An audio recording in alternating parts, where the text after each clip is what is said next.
Good morning, Mr. or Mrs. Hair Product. What hair product are you, though? You're not supposed to join in. I do apologise, my cleaner's in here. What hair are you? A shampoo? Are you a deodorant? If it's a guy, it's because he does too much hair product. Yeah, but is he or she a hairspray? No, it is a guy, Lise. Is it? Yeah. Are you a hairspray? No, he's not German. And mad wax. Wax? There you go. Matt Your Wax. wax Actually, product. that would be a really good name for your Twitch or your YouTube. Matt Wax. Matt Wax is a good one. Yeah. I quite like that, actually. Or Matty Waxy. At least. Just get on with your job there. You've missed a bit. Do you mean you? You're the big bit. Man. When can a grown boy bloody stream without his mother interfering? Horny's on. Hello, Horny. Horny's not on. It says it there, Horny. That was last. Was God. it yesterday, was it? No, Today? just come on, clean out you get. Anyway, I have a polish product where from? from Poland. I thought you might have been. You're not Polish. Just get on with your polishing. I just hope my DCS hasn't just decided to die a death. I do apologise for all this chit chat. You just can't get the staff. She's bought a cup of tea and that's it. Right, okay. With a bit of luck, it's back. 7:30 p.m. here and settling in for a whiskey and some nuclear option with the new Sun gear. Oh. Regret the FC purchase, lol. Do you understand what I meant? I did explain it to you last week, didn't I? Should have just done the free flights and invested in a proper module. Yeah, it's a shame because, you know, people see it as a cheaper option and don't exactly realise what they're getting. And as you said, that money's much better going towards a module that is going to give you so much more. Right, you know what, I think this has died a death. Oh, man. Yeah, it has. Typical, isn't it? All that chatting. Let's close this. It's funny because I had this problem when I was trying to create a video. I had this problem when I was trying to create a video during the week. I jumped on, and as soon as I started recording, it died a death.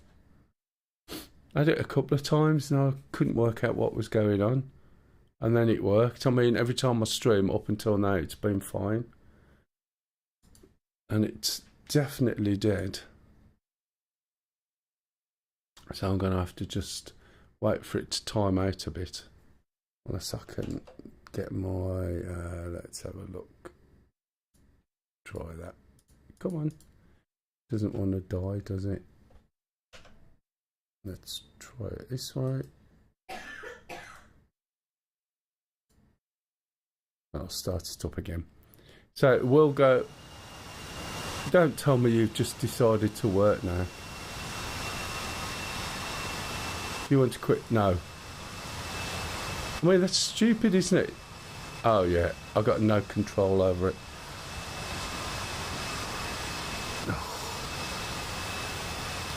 What a balls, eh?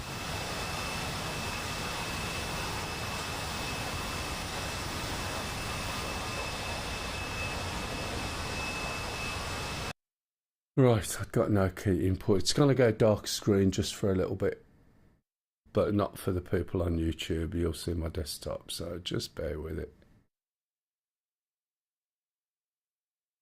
And it's dark screen. Right, I'm back. Okay. Give us a second. And I hope it's not going to be doing this all day long. Some days you get these things happen, especially after updates and things.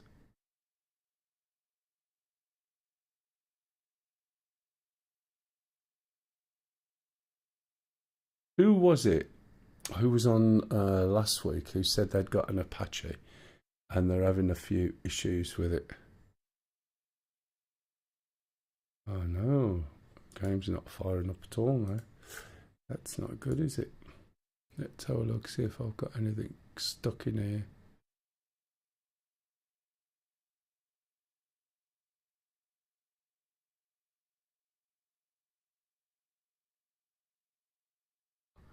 Can't see anything.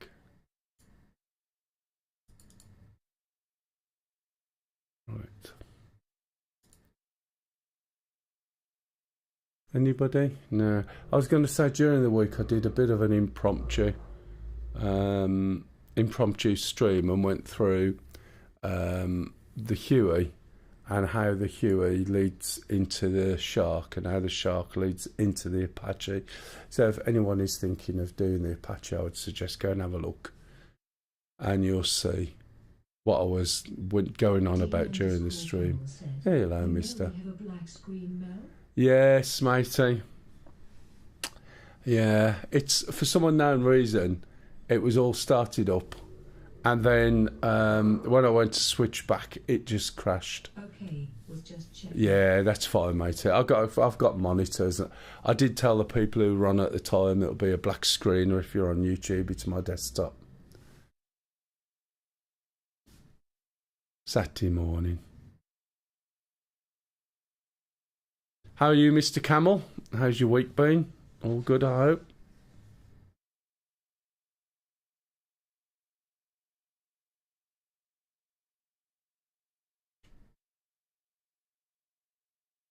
Busy, but good, thanks. You? Yeah, all fine. Being a gentleman of leisure at the moment. It's not too bad. Come on.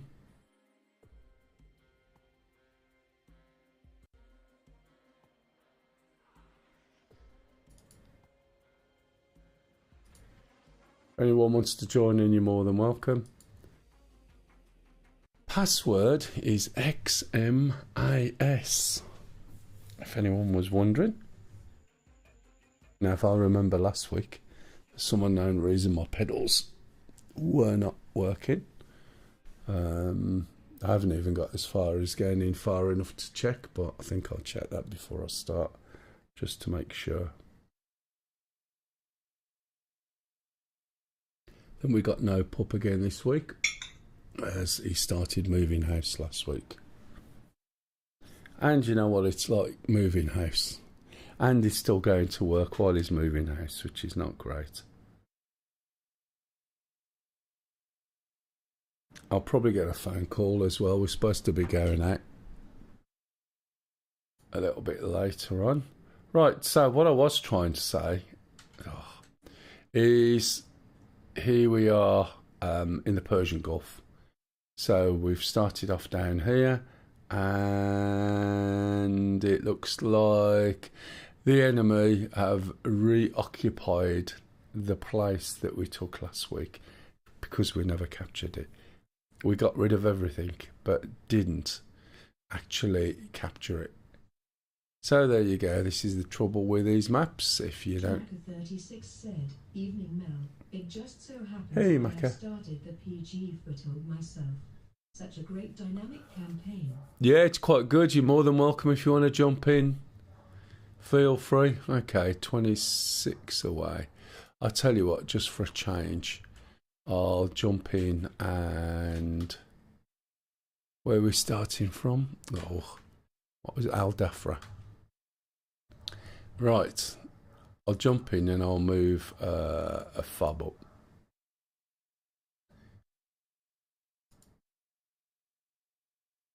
Right, let's go and choose a Chinook. Not going to bother putting any weapons or anything on it. And I'll just move a fob somewhat closer to where we're going. The Chinook is a little bit like the Apache used to be. It's not optimized or anything. And you can see the way it draws in. It's incredibly slow. So I'll just give it a little bit. Got DJ Bob. I have no DJ Dave, sorry, over there. sitting there waiting patiently. And I'll keep telling you about him, but he's not got his decks out for a while now. So we'll see. Okay, so this is the Chinook. It's, what's its role? Just cargo, is it? Cargo carrier, troop carrier. Uses dual counter-rotating blades. You don't want to make a mistake with the timing on those. It's quite a nice module. It's relatively new. It basically isn't all there yet. And typical, like most DCS modules, or especially the ones done by Eagle Dynamics, it can take a few years before it's finished. You think I exaggerated? Trust me, I don't. So this is being updated all the time with each patch. Little bits are added on. Okay, it's rare for me to actually go and use modules that aren't finished. I do prefer to use finished modules. Obviously that puts a massive delay in, but it's a lot easier if you're teaching people rather than going to do something that now doesn't work for some unknown reason and then having to find out what's going on, if that makes sense. Right, I'll start it up. Enough wittering maybe. I'll put the battery on and I'm going to push this down for 2 into the middle. Is it 5 and 2 or 2 and 5? Every week I say the same bloody thing and one day I'll look it up. Okay, I'll start with 5 and then push it down for 2 and let's see if it starts. So we go into run, leave it for 5 seconds and then down to start for 2 seconds and we should hear it start up. Okay, so this is round about 5 seconds and press it down for 2, let go and listen and wait. I think my volume might be down a little bit. If we've done it right, the APU light comes on. Okay, so that was definitely 5 and 2 and I think my gain might be turned down a bit, but never mind. Okay, so once we've done that, we're going to push the APU generator, it is the generator, yeah, down, and we'll see it all lights up. Okay, we've got a whole list of items to get rid of, which will just disappear when you start, and then it's going on about eggy modes, which now it seems to be enabled by default.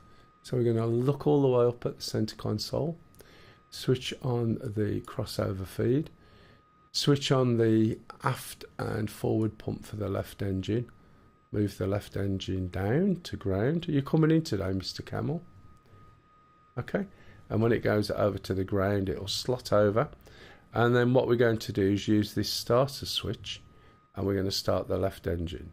When we start the left engine, we're going to look down at this screen and we're looking at NG1 and we're going to wait till that's on 12 and then let go of the starter switch. So we need to move it over to the left, hold it, look down here, wait for it to hit 12 and then let go. Okay, and then the rotor will start turning shortly. There it goes. If anyone's got any questions about DCS or Star Citizen, please jump in and ask.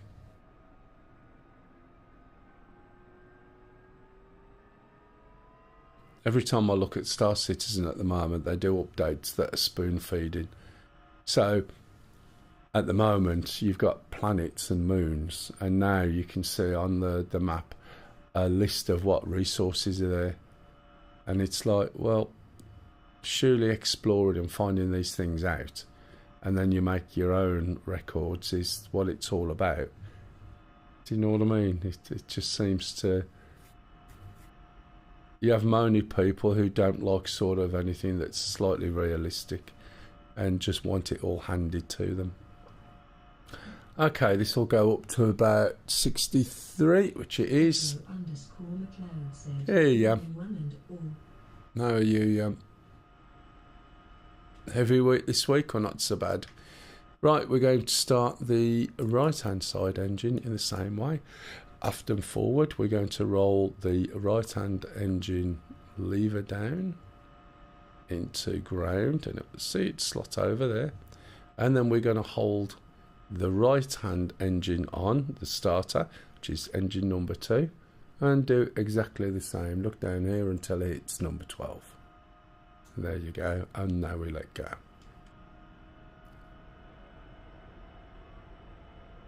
Yeah, I think my audio is a little bit quiet. Let me just move this up. Otherwise I can't hear anything anyway.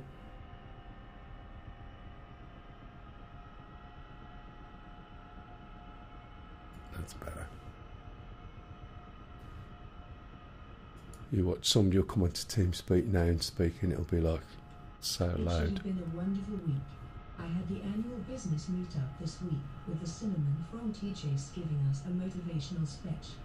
Unfortunately, I had a fever throughout it all and ended up missing it. What you like? Where was that located? Somewhere away from home, no doubt. Right, okay, so you can see they're both up to 63. Oh, great. Did you stay down there or did you have to come home? So what I'm going to do now is roll these down to flight, and you'll hear the RPM increase. And it will get up to flying speed.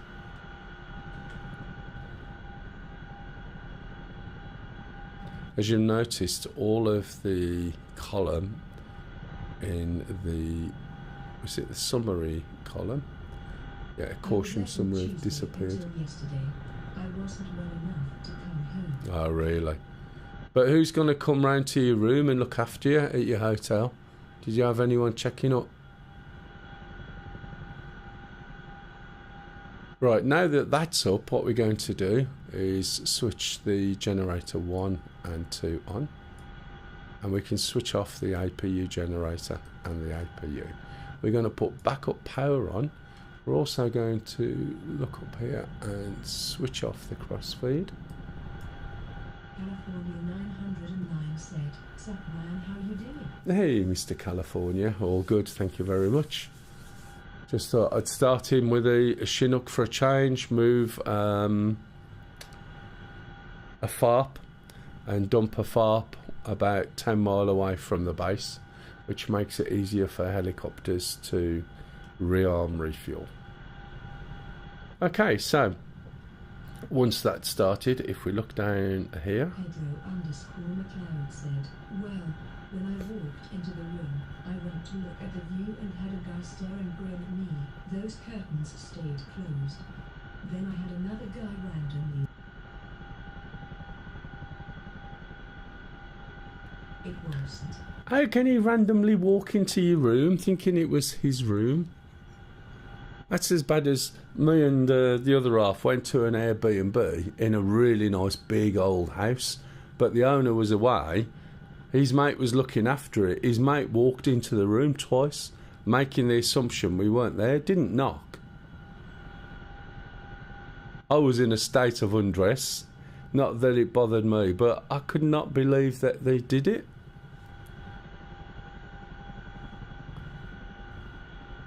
Still, that's Airbnb for you, isn't it? Okay. Going to hit the power button, and we can see this is already switched on now. Going to put the radar warning on, so we can already hear stuff, and she might be going on. I've stopped using Airbnb entirely. Sick of the chores and fees." Yeah, I know what you mean. Right. I think my sister's hoping to start one up at their place. Although I don't think they give anybody chores. Oh, you mean, did you rent out your place? Or you mean stopping in them? Right, what I'm going to do on here is change this over to the map, switch this on, put the overlay on, and to be honest, I find it really difficult. I can't even read this stuff in this helicopter, and I can't wait for a HUD to appear. Okay, if we look down here, there's a couple of things really important. Is this trimmer system. It's already set to automatic. Morning all. Hey, morning, you alright? I thought that would be Yeah, loud. very good. Thanks. How's you? All good, just 1 minute. I'm just switching on, so you're actually broadcasting as well. All right, so your voice is picked up. Yeah, all good, thanks. Can you tell me if the people that are talking to me are loud enough? Because you missed some of the conversation. It sounds like I'm talking to myself. Can you give us a level so I can just check, please?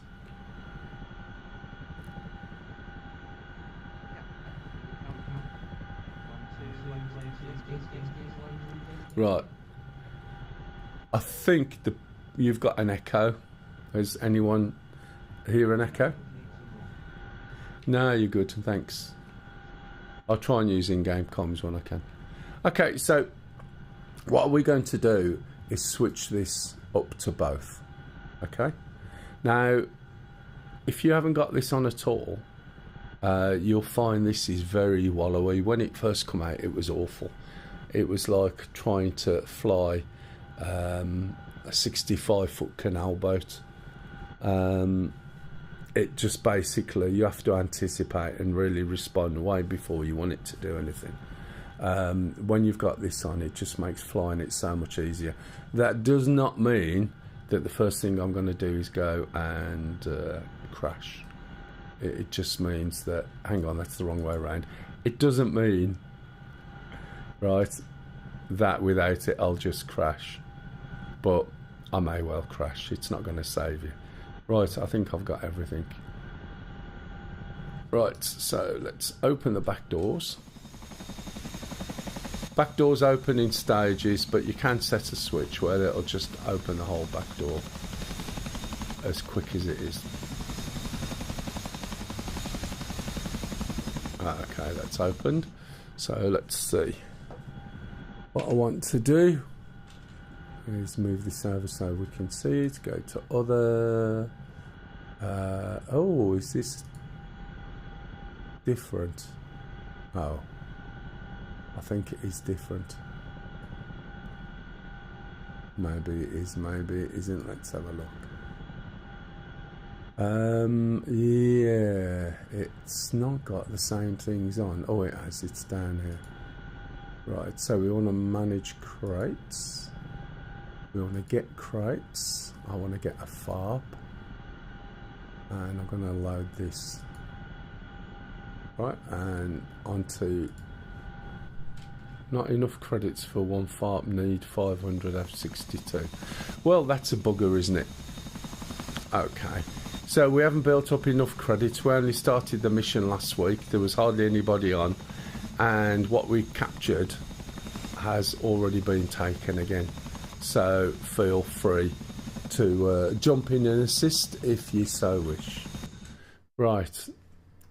So where we captured last week, and this is the problem, is Alcateam. Okay. So I can't do anything because we need to go over and we need to capture. So unfortunately, I am going to have to jump back into maybe one of the other helicopters. Let's have a look. Or I could do an A10C. I can't take anything over with this at the moment. We don't have the credits to load it up, so I'm going to have to jump out of it, unfortunately. But at least we went through the startup. Let's have a look. Pedro_McLeod said, I will probably jump on today, Mel. What's All right. this mission about? Basically, it's another persistent mission. So we're going to have to take stages. Let me get this. Let me get this aircraft, and then I'll show you the map. So we're starting at Al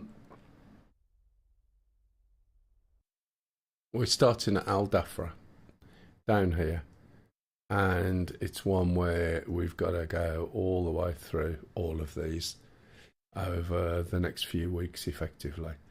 So we start off with a local one and then try and capture it, which just means dropping supplies in if we can get it to go grey. And then we move over to the next one and move through all the different bases. Generally, as long as we're working together and going for the same one at the same time, we should be okay.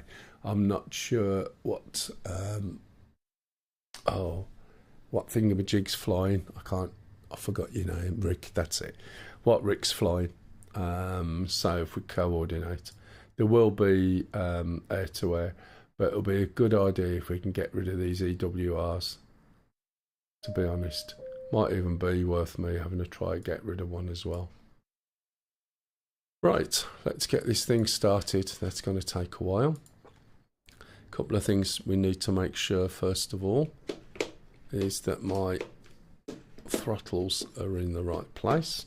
Also, let's make sure the pedals are working, which they are. Okay, so A10C. Has anyone got the A10C, thinking of buying the A10C? Or has the A10C and are struggling with it? Or Hutty or Katim?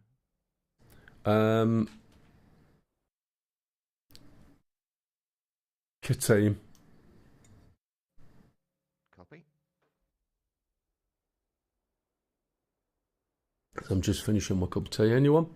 Anyone got the A10, wants the A10, is thinking about the A10, or has it and is having any problems?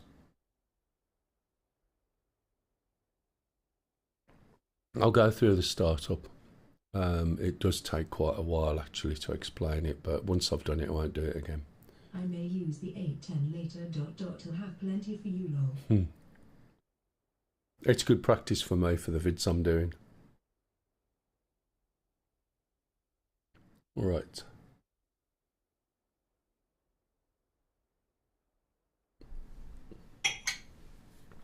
Okay.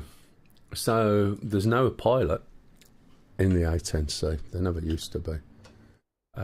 It was one of the few ones that didn't have a pilot. But as you can see, it's got no head. When the pilot is in the seat, you just cannot see any of the systems down here at all. So what you've got to consider though is you see where the pilot's right knee is. So I sort of say, well, this is the right knee area, this is the right thigh area, and the bit down the back here is the right butt cheek.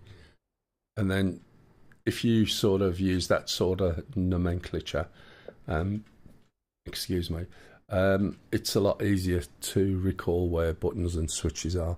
As a general rule, when you start with DCS,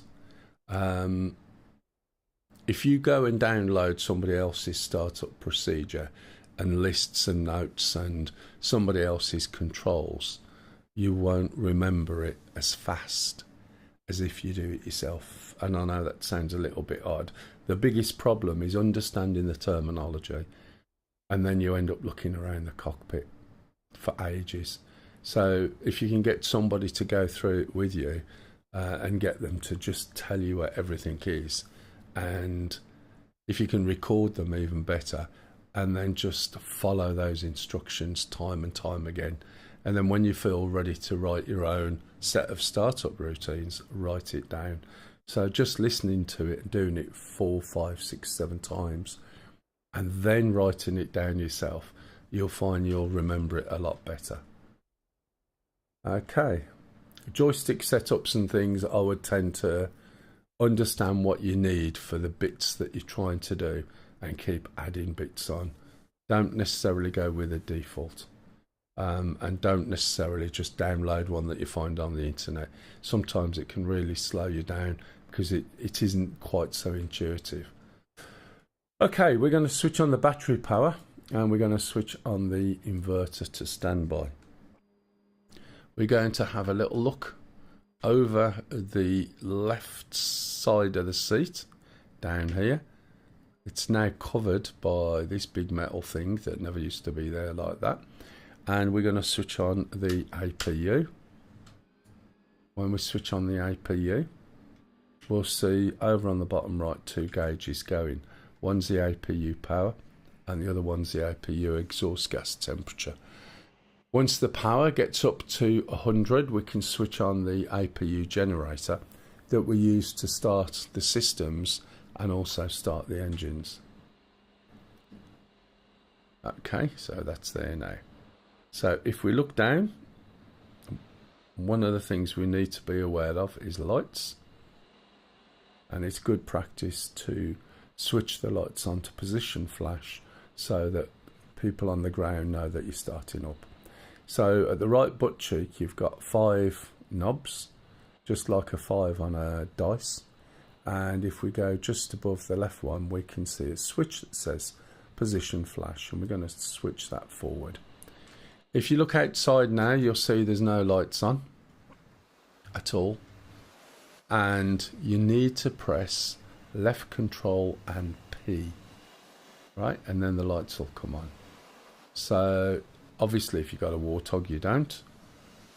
You need to move the switch back, he says. Can you hear me clicking the switch?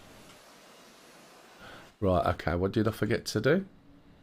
No, I didn't. Yes, I did. Switch the generator on. Plonker. I told you about it, forgot to switch it on.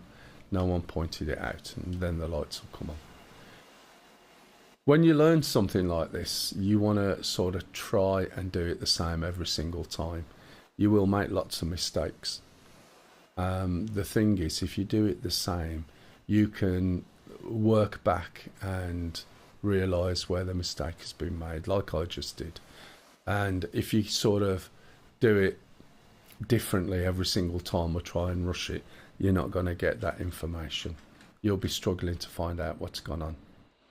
Okay, so once that's done, there's a couple of switches, which is just under this keyboard by the right thigh, and it's the CDU, or Central Data Unit, and the EGI, which I believe is the Embedded GPS Inertial Navigation System. Okay, and this will power up. While we're waiting, we're going to switch on the right hand MFCD. Again, the terminology in the A10 is different to other things. So the screens in here are MFCDs, in another thing they're DDIs, and I would never advise trying to learn 2 planes at the same time. You can learn a plane and a helicopter because they're quite different. Over on the left hand side we're going to switch this one over today, and then we're going to go down to the bottom and switch on the CICU or KICU, the JTRS or jitters, and the IFC. When you do one click to that, it's going into a test mode, and if you look at the HUD it says engage pre-flight bit. Yes, bit, and that term all the way through any module stands for built-in test. One of the other things I know is that the seat is a little bit too high, and that's going to stop me from seeing the top of the menu shortly. So I'm going to lower the seat, and just on the left knee, right under here, is a little switch. You press it and hold it, and it will change the height of your seat, and you'll see that in a minute. That's the wrong way. Press it the other way, and we'll move that down to about there, and you'll see once I start the bit. So we start it by going to the upfront controller, and you don't want to be spoonerising this. So this is an upfront controller, and it saves you looking down over here. Okay, you'll see some of that later. So we acknowledge this question by pressing enter, and the pre-flight test will start, and then we're going to move the left engine forward, which I believe is right alt and home. Over on the warning panel we'll see engine start cycle, and if we look at the gauges, this set or column of gauges you'll see slowly starting to increase, and that's the left engine started. As it starts you're going to suddenly be thrown a master caution. That'll happen shortly. Don't panic about it. Pull up. This is because when Altitude. when the A10C was first out, the last thing you did once you got it started up was put the generators on, as you do in a lot of modules. However, they changed the switch positions for these and also the fuel, so that your ground crew, or to simulate your ground crew, has already jumped in and switched those on. As a consequence, we get this. Okay, if we look down here, we can see the APU gen flashing. And what that's telling us is that the AC generators for the engines are already on. However, the APU gen is on as well. And this was the last thing you used to do. So we'd switch these on, right? We'd get that error, cancel it, and then switch that off. In this case, we've just got to leave that, and we just acknowledge the master caution. You can now see it says testing complete, no failures found. There is a feature within DCS where you can have random failures, and you can switch that on, and things will happen just randomly to try and simulate, day to day. You can also have bird strike switched on as well, which you probably may not be aware of. Very few people use it as far as I'm aware. So we acknowledge this by hitting the enter, and that will exit us into a different menu, and we're going to use the select key, move to exit, and hit the enter again. And just at the top, see there, it says main menu, and when you get to main menu, then that's when you know you've completed it. Now if I get into position, we can't see the main menu. Oh. Thank you for the follow. Protein enema. There's a bit of a name. Right, okay, you can see main menu there just about. So once we get to the main menu, we can move this switch from test up to IFC on. You don't have to do the test. It's just one of those things that happen on the way. We can now see here that we're still too high. So you want to adjust the seat. Let me switch that off until this heading ribbon is right towards the bottom of the view. Okay, and then you'll see this circle come into view. If you need to see this, you can just move forward in your seat. Obviously, it's easier when you've got head tracking and stuff like that. But if you haven't, you can still move forward and just look at the bottom of that. Might still be a little bit high, so I'm just going to drop it a little bit more. Okay. First engine is up and running. The engine start cycle light has gone. So we're going to start the second engine. And while we're waiting for that, we're going to do a load all. So there's a cartridge plugged into the plane that's going to gather all this data, or it's preset data for the mission basically. And we'll be coming back to this screen. So I'm going to hit load all. These little indicators will go off and come back after about, I don't know, somewhere between 30-40 seconds perhaps. You'll see them come back. Now, because I've been talking for so long, the aircraft is probably already aligned. But I've got to wait for these little indicators to come back. There they are. So I'm going to hit this CDU button on the right screen. And as I said, the aircraft is already aligned. That's because I switched these two switches on very early on. It takes 4 minutes and 8/10 of a second to get there. And when you see 4008 and INSNAV ready, it's telling you that apologise for the coughing. It's telling you that it's aligned and ready. It has to find 3 satellites. And once it's found 3 satellites, it's quite happy. And it basically determines its location in 3D space. Without this being working at all, your missiles and things have got no point of reference. What else? Let me think.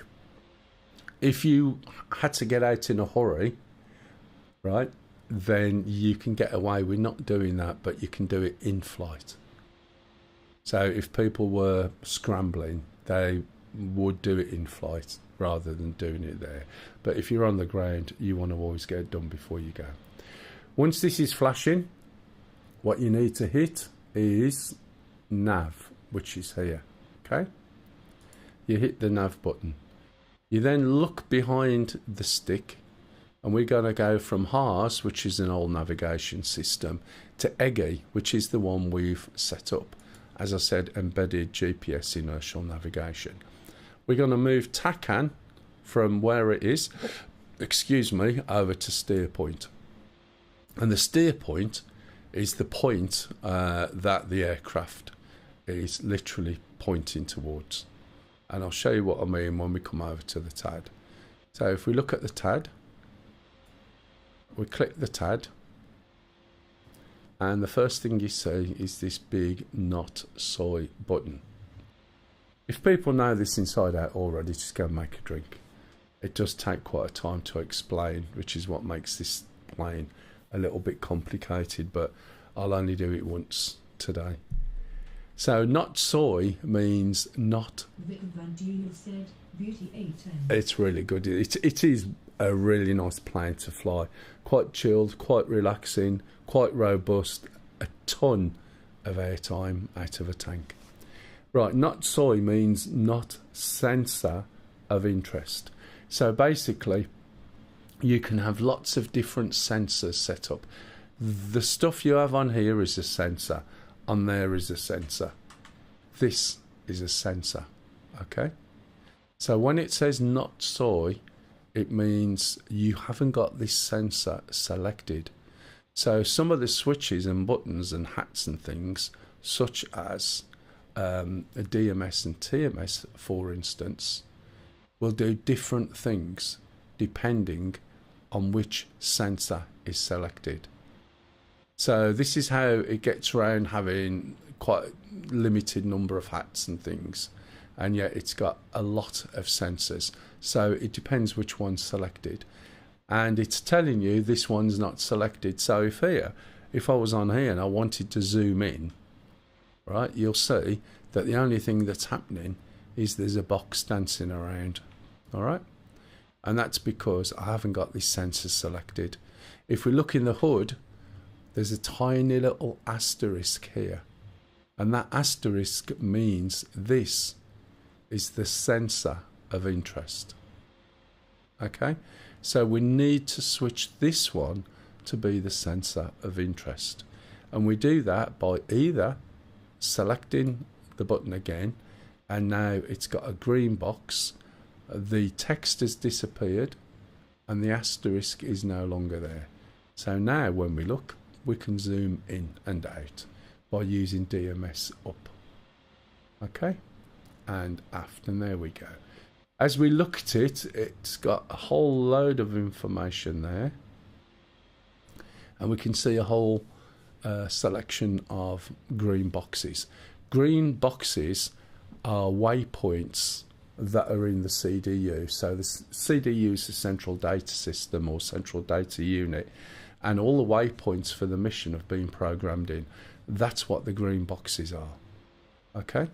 However, if we switch back to the hood and we start moving the waypoints around, if you look over there, right, there's a waypoint 2049. There's one that's 80. Can you see this? Okay. And this is because all airfields on the map are programmed into the CDU, so that if you get shot and there's no way you can make it back, you can find the nearest airfield and land, even if it's enemy. Okay? However, when you're selecting waypoints... Hey pup, how are you? Are you all moved in? Yeah, boxes everywhere. Oh, you'll have boxes for ages, and you'll put boxes somewhere where you don't bother to look into them for months. You're a little bit quiet. I need to turn you up a little bit. Try again. Testing 1, 2, 3, 1, 2, 3. Alright, should use in-game comms. Are you flying today or just popping in? Flying. Excellent. Okay. So you got your computer and everything set up? Yeah. Ordered your new one yet? No. Alright, no worries. Right, so what these are these airfields, okay? and we don't want that to be the case. A couple of things to look on here. If we look, we've got a control, right, that we can move around. This is our pointer. The green box is a waypoint. The circles are friendly aircraft flying in a particular direction. I can never remember whether this is the height or the distance from us. I can't tell at the moment. We've got a yellow marker, which is our steer point, and then we've got a white wedding cake, which is known as a SPI. I know this all sounds rather technical. When you learn in this plane, it takes a long time, trust me. Okay, and you don't want to sort of try and do everything all at once. Break it down into little bits, and you'll find the repetition. And if someone's holding your hand, it'll help you a lot. Okay, so the SPI is a sensor point of interest. We use the SPI to focus, right, our weapons and also some of our navigation on. And we can move that around with any of these sensors. I'll come to that later. So what we need to do now, once we start it up, is go over to the CDU. Oh, I haven't finished starting, have I yet? Oh, blimey, what have I got there? Oh, yeah, I know what I got to. I got distracted by my TAD. Once we move these switches over here, we're going to switch on the yaw SAS and pitch SAS. So yaw SAS stands for Stability Augmentation System. I did mention that there's a feature in there in the Apache that does the same thing, and there's something similar in the Shark. And then when we look down here, right, we're going to switch on the EAC. The radar altimeter is here, look. So you see that goes forward.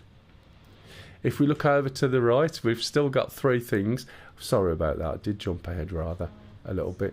We've got anti-skid, seat not armed, and APU gen, okay? So anti-skid, when we look at the left screen, just diagonally go down, and you'll see the anti-skid here, okay? The APU, now we've got both engines up and running, we no longer need. So we can switch this off. That's by the right knee.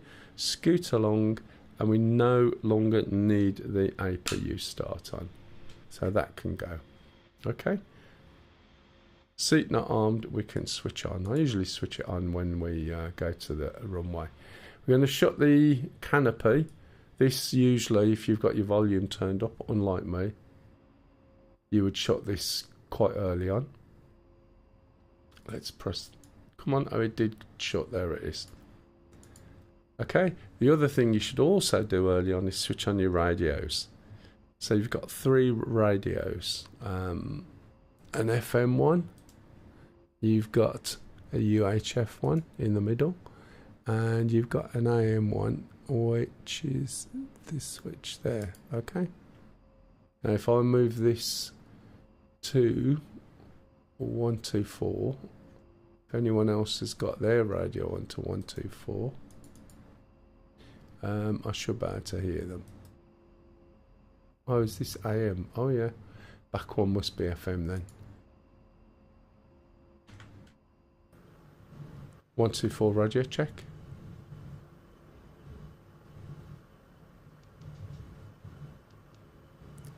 Someone's broadcasting, Rick. It's alright, you're on. It's alright, mate. On TeamSpeak. Usually the frequency we'd use is 124, by the way. Thought I'd mention it.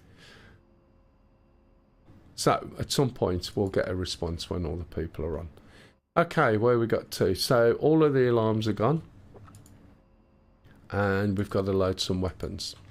So what I'm going to do is call up the weapon load screen, and you can save loadouts. You never used to be able to. You used to have to tweak a few things or do it in the mission editor, but now you can save loadouts.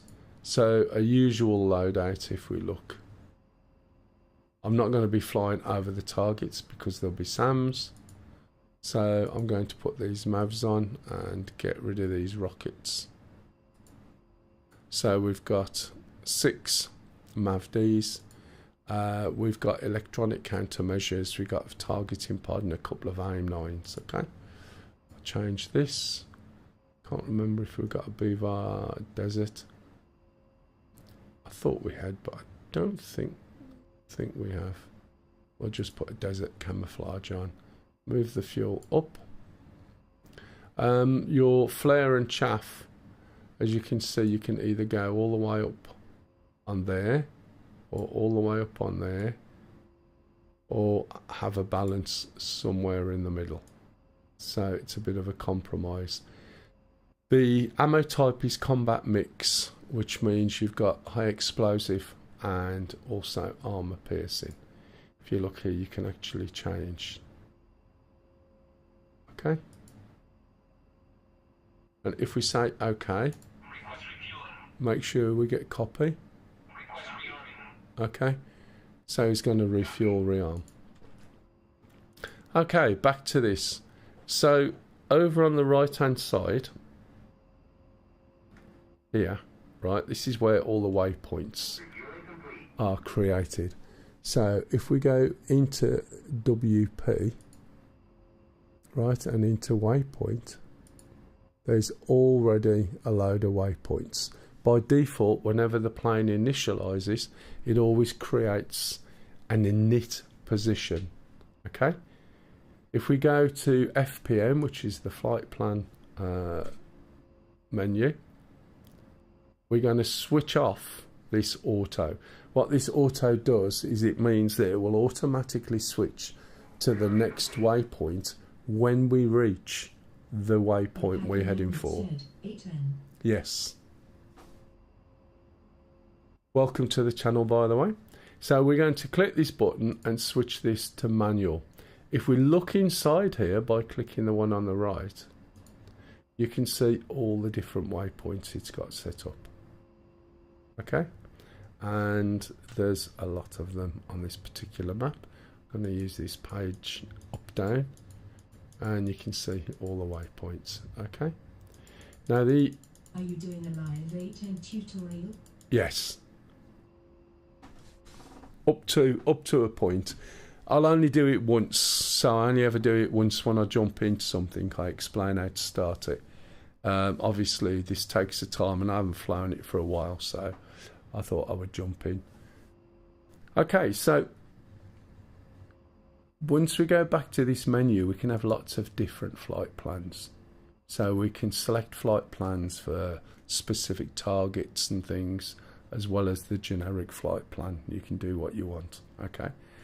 One of the things down below are 2 knobs. If I can get my head in the right place. And this one determines what we see, right, on the TAD as the flight plan. When it's pointing at 12 o'clock to mission, we can see all the waypoints that are created in the database. Okay? So that's why when said, I noticed the waypoint Andorra. That's the name of my nursery school in the UAE. Don't bomb the children. We should be good. We should be good. If we move this over to the left, it says filter out everything except mark points. Well, a mark point is an ad hoc waypoint. So you can create, right, mark points on the fly, but they call mark points, not waypoints. And then if we go one more, what this tells us is that we need to filter out everything except the currently selected flight plan. So when we look down, right, this little asterisk tells me this is the currently selected flight plan. If I create another one, so I'll call it Fred for want of an expression, and hit number 2, there's another flight plan. And the one that's selected is the one with an asterisk. Okay, so when this is turned, if we have a little look, you'll see now all the waypoints that we've got are joined up by a line. So you've got like, I can't remember the term for it, a flight line from A to B and so on and so on. So now when we start moving this around, it will only go to the waypoints in the flight plan. So if I go back, right, it's at the tail end of the waypoints, look. It's not going to suddenly jump to some random airport and take me somewhere I don't want to be. As we move forward, the yellow box is on that waypoint there, and all my flight systems, if we look in the hood, you'll see as we choose, let's see if I can make this a little bit brighter because it's really sunny. Okay, so when we move or select these flight plans, you'll see the numbers changing on the bottom right, and you'll also see the hood is pointing in different directions. If I look down the bottom here, look, there's a few issues there. I'll show you that in a minute. Okay, right. So we just loaded some weapons just prior to this. And if you remember, I pressed a button at the beginning that says load all. And what that does is loads everything off the data cartridge. Well, the data cartridge was set to no weapons, and I've changed it. So this is flashing up a warning. It says note, and that's telling me to look at the note. And the note appears in both screens, or both MFCDs. It says dismiss INVT CMBT. This one's dismiss, which is a digital stores management system. This one's inventory. And CMBT, I'm not quite sure what it's telling me, but I use it as combat. If we click on dismiss, you can see we've got red. And that's because it has no idea, right, what these weapons are that we've put on. So we need to fix it. First of all, we acknowledge this by selecting acknowledge. And then we've got to reload the dismiss. And the way we do that, all these buttons across the bottom are soft.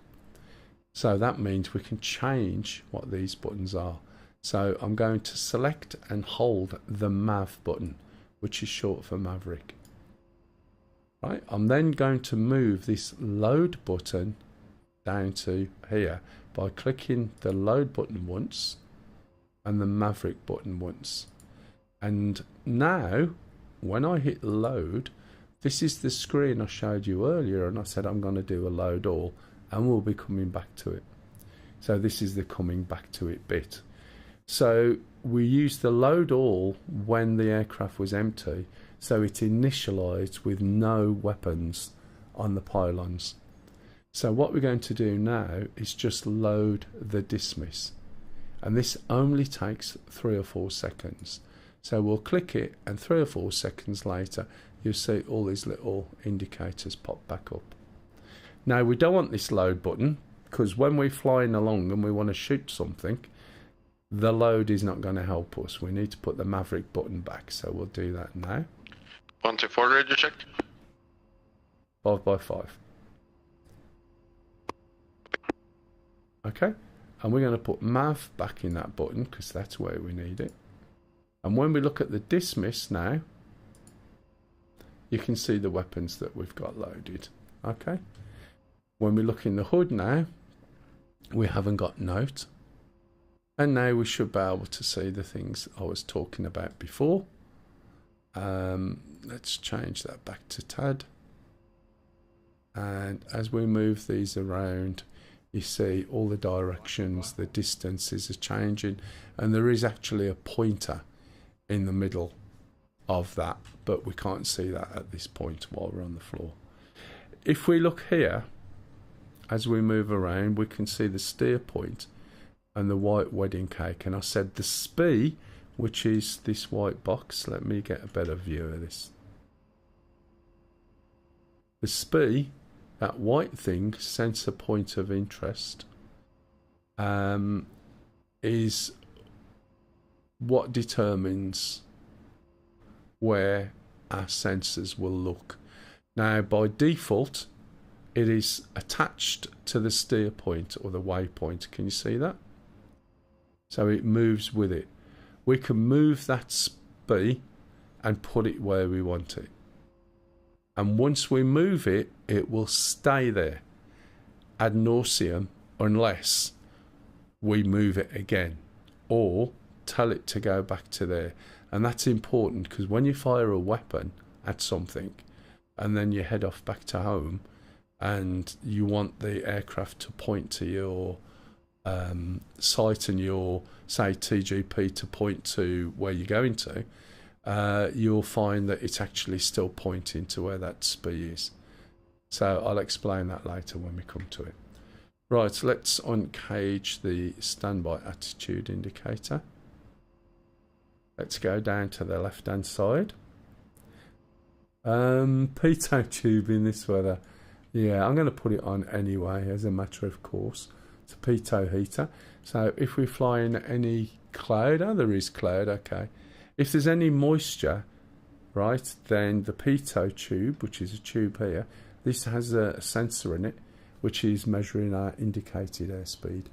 If that freezes, we don't know how fast we're going, okay, basically. So we have a heater on it. When you go up in the air, every 1,000 feet, the temperature will change. Okay, so when you get higher, the temperature drops. So as you pass through clouds where the moisture is, you'll find that pitot tube will freeze over, and that will cause you a problem. We can also switch on the ECM or electronic countermeasures, and note we put them on standby initially. This is going to be a fun day. It's a bit loud. See if I can turn that down. You'll also see there's a manual, a semi and an auto. In the A10C, if you switch this to auto and the plane senses something, right, i.e. missiles are fired and various things, the plane will automatically determine the best countermeasures for it, allegedly. What it really does is shits itself and dumps most of your countermeasures, and before you know where you are, you won't have any. If you set it to semi, it will basically determine what the best countermeasures are and wait for you to switch them on, i.e. drop them or not. However, you're going to run out of countermeasures really fast. So when you are flying around and you're in an area of operation, you only want to do it on man, and you control your countermeasures. And it's extremely simple. Back in the day, we used to have to change the program for the countermeasures so that we either dropped flares or chaff. But they updated it to be more realistic with the actual plane. And this little countermeasure switch here, I don't know why I put my thumb on it because you can't see that there. If you go left, you'll get chaff, no, flares possibly, and you go right, you'll get the opposite. And I always get them mixed up, so I just do it both ways. You'll get 4 of one and 4 of the other.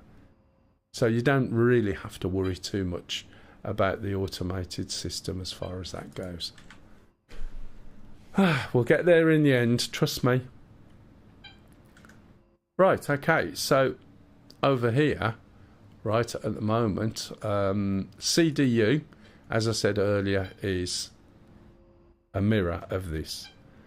The right knob, see, I hadn't forgotten, when it's on other, allows you to select various options from here.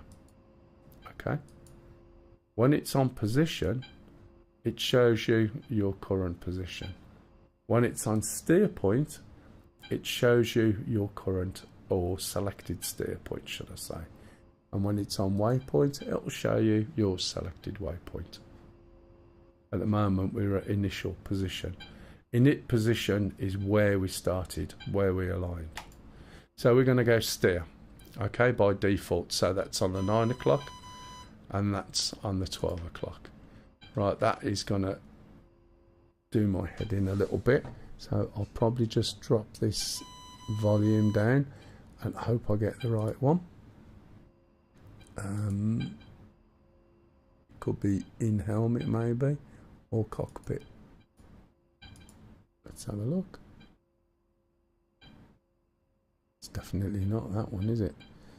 There will be a knob that I can turn down somewhere. Right, okay, so let's select the waypoint. It's waypoint 2. The only way we can select the waypoint is if the HUD is selected, which it is. So we're going to select that one there. However, what I actually want to go for, unless they've already done it, and they may have done, is EWRs are always a good thing to go, because when these things pick you up, which they will, basically this is when we start getting planes out. I think I might leave that for now, and let's go and help out at Al Khateem. All right. Right, let's have a look, see where we are. We've got, I don't even know which runway we should be off. I'll just go with that one. I'm not going to listen to ATC for now. I'm not too worried about the radios. Runway 31 right. And that means there's another runway somewhere. Yeah, here it is. And I definitely am not going all the way over there. Right, so we'll go to runway 31 right, because it's the closest. Doesn't necessarily mean it's the one I should be taking off. If I was doing this more seriously, I'd radio in and ask ATC. Okay, right, let's take the no, let's not do that. Let's take the chocks off, which is ground crew, right, wheel chocks remove. That caught me out when they put chocks in, because we've never had chocks in A10C before. Right, okay. So before we move, we're going to press nose wheel steering, and we can see the indicator there. And I'll make a quick radio call to the others. There is something else I haven't done. I nearly forgot. If there's multiple A10Cs in the air, you can communicate via a very old-fashioned data link called Saddle. So if you select net here, you can set your group ID and your own ID. My ID is 33. So I'm setting this group ID to 33, okay? And my own ID to 1. So what this means is that anybody who wants to fly in my group, if you set 33 and then set a number here, we can communicate. And if we look down, right, we can see bluish coloured planes, bluey purple. So they're in the same group as me. That means we can communicate with each other, and we should have different numbers. So my number normally is 33. If I'm a flight lead, I make my group ID 33 and my number 1, okay? We can send text messages to each other, believe it or not. We can send targets to each other. We can also look and get them to broadcast their SPI if they're going over a target, and use that information to set the same place up as our target too. As I said, it's a very old plane, but it's extremely good. 3301, taxiing runway 31 right. At wherever I am. We don't Well, I don't do it over seriously. I used to fly really, really seriously in a wing many years ago, and I tried to get other people in it, but to be honest, most people just want to fly, just want to learn. There are some really good virtual wings out there, and you know, they do a really good job, which is how I learnt a lot of what I learnt, plus a lot of videos and reading and stuff like that. I haven't flown this for quite a while now, so it's a good test for me to see what I remember and what I don't remember. I end up flying helicopters just because of the type of mission. Right, so when I'm going is somewhere over to the left. 99 taking active runway 13 left at Abu Dhabi. Yeah, copy that. Oh, it's not there. Let's get going.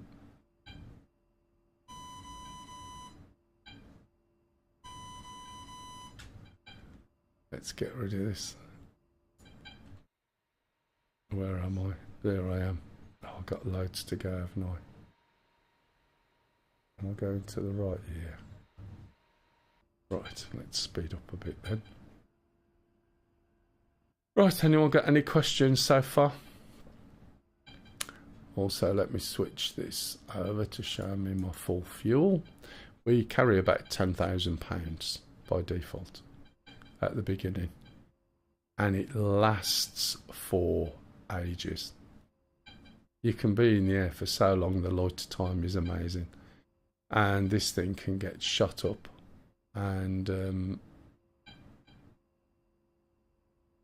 survive. I just don't know this airbase, unfortunately. I know some people come on and watch and say, just shoot something. Well, we'll get round to that, I hope.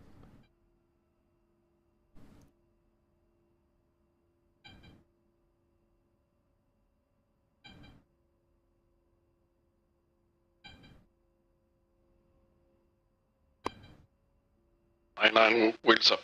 Runway is clear. Pixel said, this thing has so many buttons as a Citroen from the 80s. Oh, yeah. I tell you what, if you ever try... Because buttons equals cool. If you ever try driving... I used to have a Prius once. I had company cars. So for ages, I had like Ford Mondeo Titanium X. Went automatic, which I absolutely loved. And then found if I went sort of electric-y / petrol, because, you know, back then I didn't trust the range on electric cars for the job I was doing. It sort of got me like another £200 tax back a month, which was well worth it, to be fair. And when you get into a Prius, the Prius XL at the time, literally there was just a tiny little knob sticking out the dash, and that was your gear stick, and you just went up for forward and down for back. And you've never seen a car with so little inside it. It's just bizarre. But it didn't need it, really. It was all there, and it was a good little car, bit of noise. X said, I hear tiny little knobs was a common thing for Prius owners. For Prius owners, is that what it is? It was a bit noisy in the cabin, to be fair. Bit of road noise, but that's how it did its mileage. And I used to manage about 87 mile a gallon out of it, which, you know, I'm not complaining about.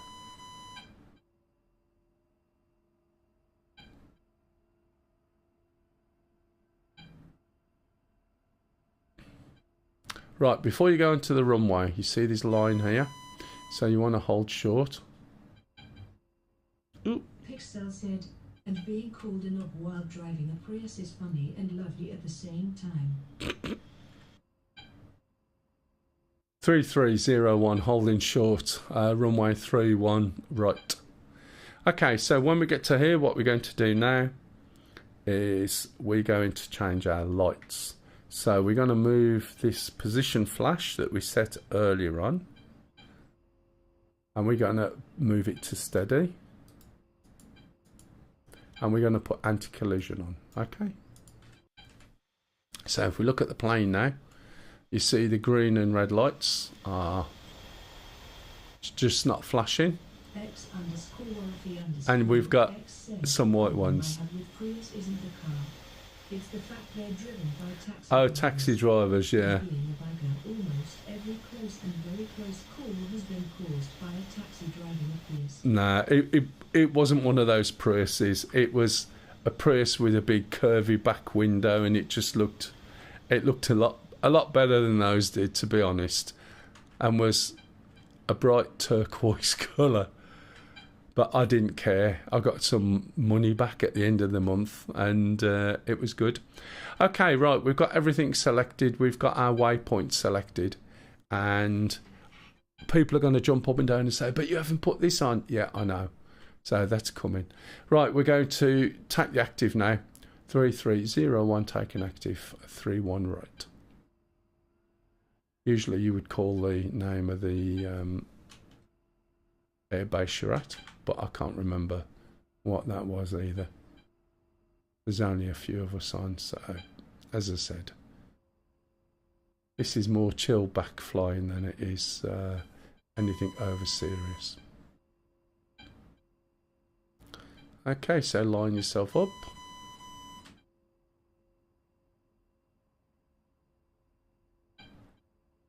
Once you're lined up, we'll Pixel said, the Prius is pretty much the back row for Toyota to build the Vivi onwards.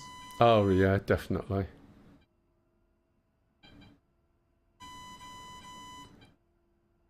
I had to buy my own car a few years back. It's the first time I've ever bought a car myself, where somebody's not either giving me money or giving me a car. Which is a proper car. Which was what? Oh, the Evos, yeah. Okay, right, so with more than one knob. Other than the driver, you mean? Okay, so what we're going to do now is put the brakes on. We're lined up. There's a couple of things.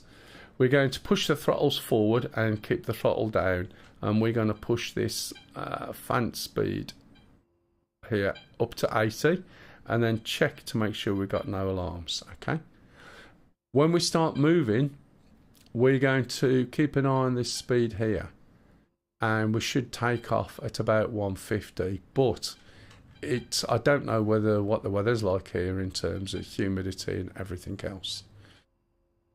There's a step we haven't done, and that is to make an adjustment for the height. Although, to be fair, that looks as though that is nearly naught anyway. So it looks like we're at sea level. Normally, when you get onto a runway, 12,000 feet. You'll get QFE, 1,000 pounds, right? fuel. And we adjust that, right, to match the airport. When you take off, you have to put your QFE back to 2992. So the number that you get from the base is the localized temperature and pressure, which will affect what your altitude is showing as. So they'll give you a number to put in there, and then that will set you at 0. When you fly and you meet somebody else, or you need to rendezvous with other people from other bases, they will have different numbers. So if you said rendezvous at Angels 2 or 2,000 feet, you'll find some will be 2,500, some just under, some just over, etc., etc. Okay? So what you do, you go to the standard number, 2992, once you're up in the air. And if you fly MSFS, you'd know that anyway. And 2992 is an actual number that is used. Okay? Right, we're going to run this up to 80%. We're going to check down there, make sure there's no alarms, which there isn't. And then I'm going to say, I would normally say to my wingman 3301 in the green, push my throttles forward. Alarm, alarm, alarm, alarm, alarm. Okay. Take my feet off the brakes. And then when I get to 70, right, I am going to click and switch off. There we go. The nose wheel steering. There's now enough airflow over the rudder to allow me to steer down the runway. Once we get to 130, we're going to start pulling back on the nose, and then we should start taking off depending on what the air density is like, around about 150 or so. Okay, so we're up. Climb up to about 5 degrees. Let's see where my...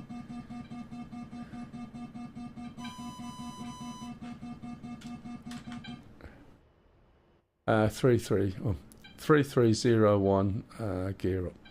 Right, now we can see the pointer there, look. Thank you for the 58 long months of subscribing to our shambles.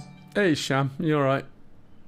Mel said, thank you for the prime resub. You- our shambles. You just got up, have you? For 58 months is really Right, appreciated. if we look over there, we can see that box on the right hand side of the hood. Right, if we look at the hood, we can see a line pointing to the right. If we look down at the bottom, there's an angle, a little arrow pointing and says 9.3. So what that means is our target selected speed is 140 degrees to the right, 29 mile away. Okay. The one on the bottom says if you point to 94, you're going to be pointing to where you want to go. And that indicator there, right, and I am going to level out.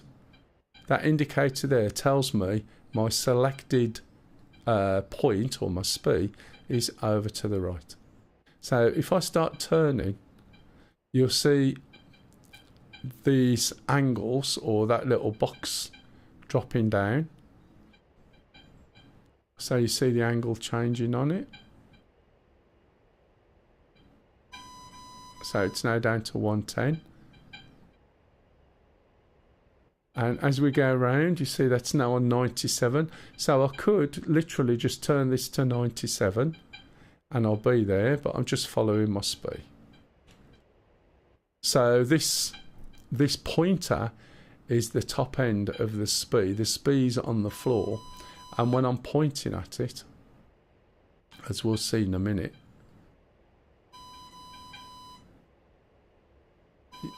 it starts pointing down and it's going to show me where it is.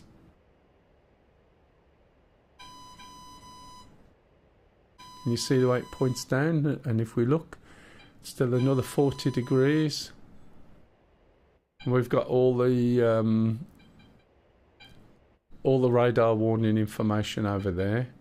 So I'm going to have to be careful because we're only 20 odd mile away, which is pretty close. There we go. There's the speed. Okay, so that points up and my heading points down. I am going to turn out a little bit more like this and I'm going to put it into one of the autopilot modes. There's 3. This one is maintain your altitude. So this thing will fly around in circles. Okay, stay there.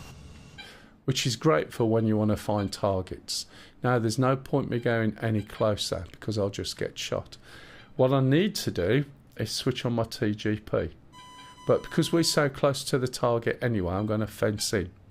So fence is an acronym for something like fuel emitters, something countermeasures, blah-de-blah-de-blah. I always forget, so Google it.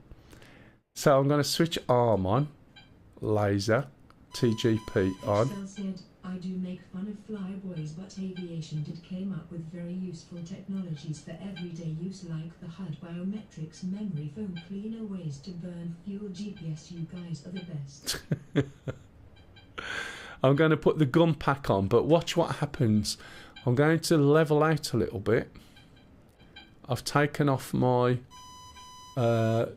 autopilot. Jack_ice said, how is T-Hat A10 flying without flapping its wings?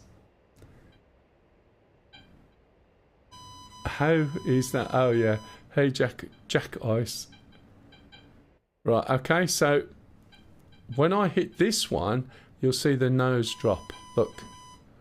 And the reason the nose drops is this has a GAU gun, which the whole plane's built around it, okay? Pixel said sheer will.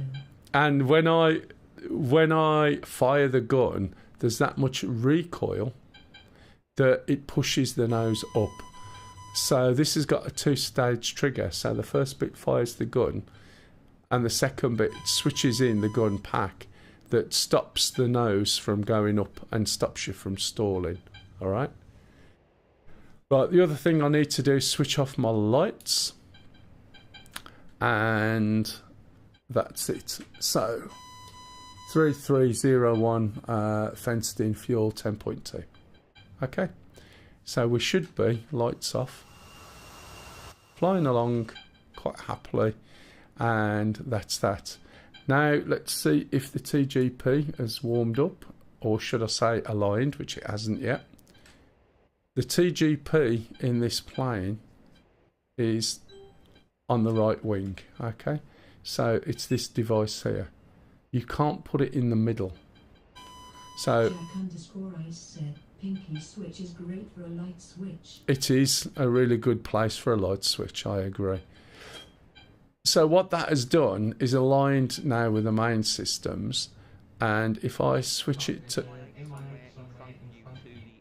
AG, Pixel said, right, that looks like a very large pill. if I set this to air to ground mode, we can now see what the TGP is showing us. And imagine this is a top-down view, and this is where we're looking, and this is the front, the right, the aft or the rear, and the left. So what we can do, if you remember me saying about the speed, I think Sham's just coming in, isn't he? I don't. Jack_Ice said, #blame Carney. So basically, what we can do, and you're going to find out everything's already been done by the time I get there, which is no surprise, is we can put all our sensors to look where our speed is. So when I push the key, which is China hat forward long, you'll see this move. You'll see the cross move from my plane onto there, and we'll get a view of the target area. Okay, so if we look here now,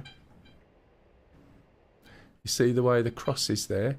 If we move this over, we can see there's a diamond on it, and that diamond is where my TGP is. Okay, the reason why the screen is blank like that is because it's behind us over here, and the TGP is trying to look up its own tube. So I'm going to take it off autopilot, turn around a little bit, and as we turn around we can see the dot appear. Let me just put it back in autopilot there. As we turn around we can see the dot appear down here. What you will do, this is bits of the aircraft. Can you see there's the dot? We're still looking at parts of the aircraft at the moment. And this is something you need to bear in mind when you're flying the A10. You can have it on the other side, but it's always wing or the other wing rather than the centre, which you can do on the F-18 on the other things. So now we can start to see the target area. We can also zoom into the target area. If we've got that sensor selected, which we have, we've got the green box, we can jump in one level and we can actually zoom in like this. We can see targets that have already been shot. However, we're in something called CCD mode, which is charge coupled device. So we can change that as well. We can go black hot, or better still white hot. And now we can start looking at what's going on this base, okay? Unfortunately, I don't carry supplies, so we've got to get a helicopter over there.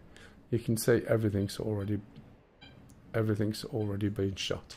Now, as the dot moves over, that's telling me that I'm overturning So I'll start to roll out a little bit. That should be off, not on, you stupid idiot.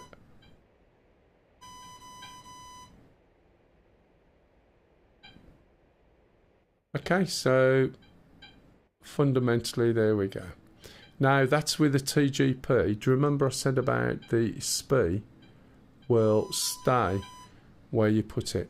Now at the moment it's aligned with a target. If I move the SPI, okay, say I was going to shoot something over here, and I move the SPI and we go and point at something. Okay, it's alright, this is always a little bit of a pain in the ass for me, but never mind. Say I was going to shoot there, I'd align this just in front of that vehicle, for instance. Okay, and I'd do TMS up long, and you don't see a lot happen, but if we look over here, you'll see that the SPI has now dropped. Let's change this. We'll jump onto here, use China hat on here. This allows me to move the map around that way. As we zoom in, not at the moment, no matey. Can you see the way we've moved?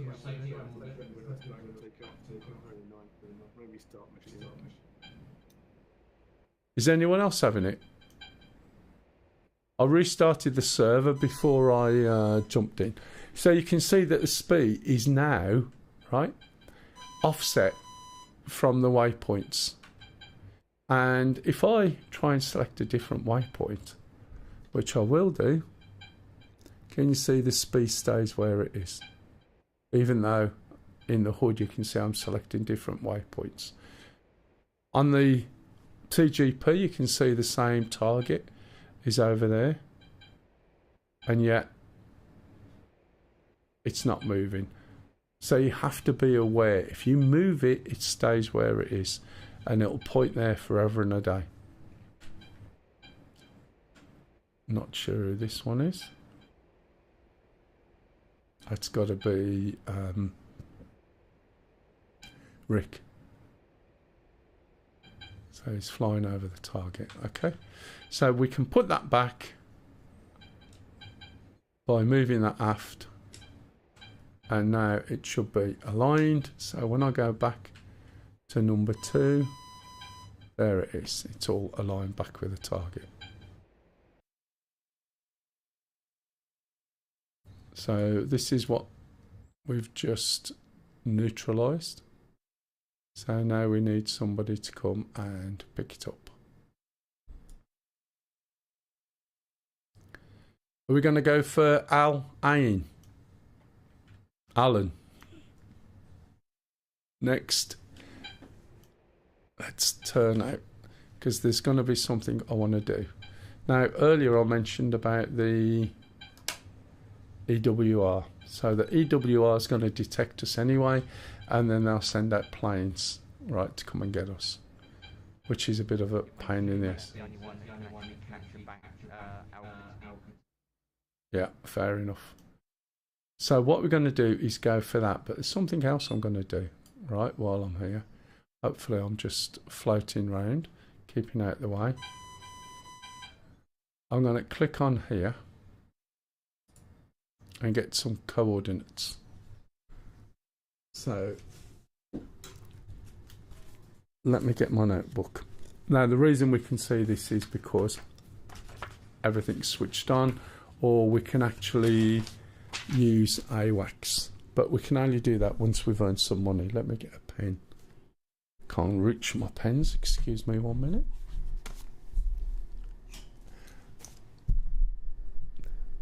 Right, so I'm going to write the coordinate down on the bottom left, which is not in the right format. It is, however, let me change that. If you look at the format over here, right, this is the wrong format for the A10C. So I need to change it. If I can remember. What is the button? There we go. So that's what we need. So we need it, right, to be in that format. So I've got this selected. Pixel said, Mel, have you ever considered to build up like a proper cockpit and use a VR headset for a full immersion? No. The reason being is I don't just do this. And I've a reasonable setup that allows me sort of maximum flexibility. I play Star Citizen, I play this. I used to do a lot of competitive racing. But then because I wanted to play other games or sometimes FPSs, the cockpit would be a bit in the way. I've got quite a hefty setup at the moment that takes up a shit ton of space. But I've not gone that deep into it. It already eats enough money as it is, to be fair. And I've got other things as well, like music and stuff like that, video editing. So it's sort of trying to make everything work best for all the different things that I do, if that makes sense. So we're going to take these numbers down. So it's N24, right? 10, 3, 3, 6, and East 55. So much hair product said, what sim did you race in? I had to leave my rig in my home country and I miss it a lot. I used to race in something called Live for Speed, right? Which a lot of people haven't heard of. But very early on, the graphics were, you know, not top end, but the actual race mechanics were very good. And even before Assetto Corsa project cars and that, the tyres had got so many sensors on for heat patches, and the way it behaved as the tyres warmed up and the changes you could feel really, really easy. And when all these new games were coming out, I remember looking and they just couldn't touch it for the realism of the driving. It was all about looking flashy, because you get people used to playing racing games Said, rather I used than... to play Live for Speed. Yeah? Do you know what I mean? Maca36 said, I'm sure you know about it, however, did you know if you press right alt and left click on the spot, Yeah. it adds it on the screen? Yes. Yeah, I'm very old school. I am aware of it. I always forget it. At the time, physics of that sim was beyond anything else. Exactly. It didn't look as Too much polished, hair product said, but it I've just never worked. heard of that one. Assetto Corsa / Competition / iRacing are my mains. Yeah, well, way back, Live for Speed, it was about something like £8, and you had like 3 level licenses, and it was absolutely amazing. It used to be in some really good races. Right, so we've got E55 54066, or what Tara was, Macca was saying, if you press left alt and click. Left alt and click, was it, did you say? Oh, idiot, sorry. I have too many keyboards. I was using it for drifting mainly. Ah, right, yeah.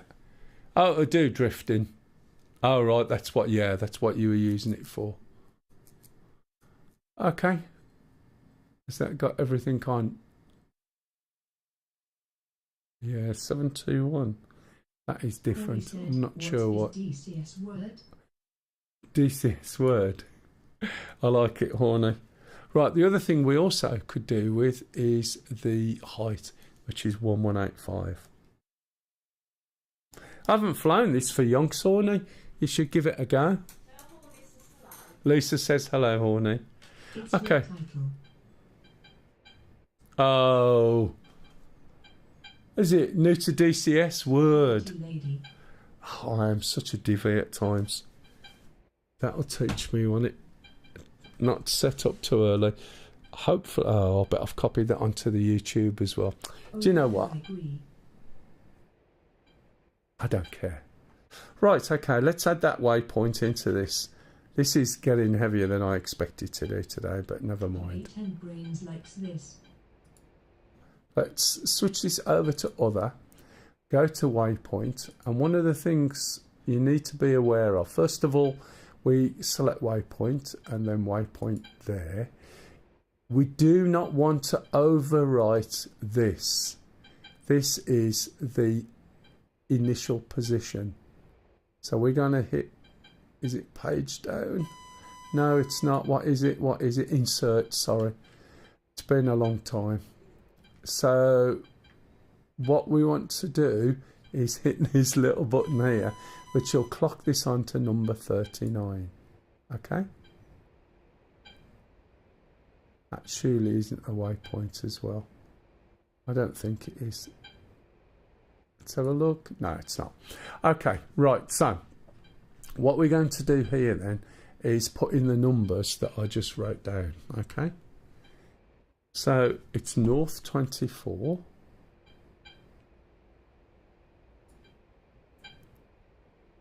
Okay, 10, 336.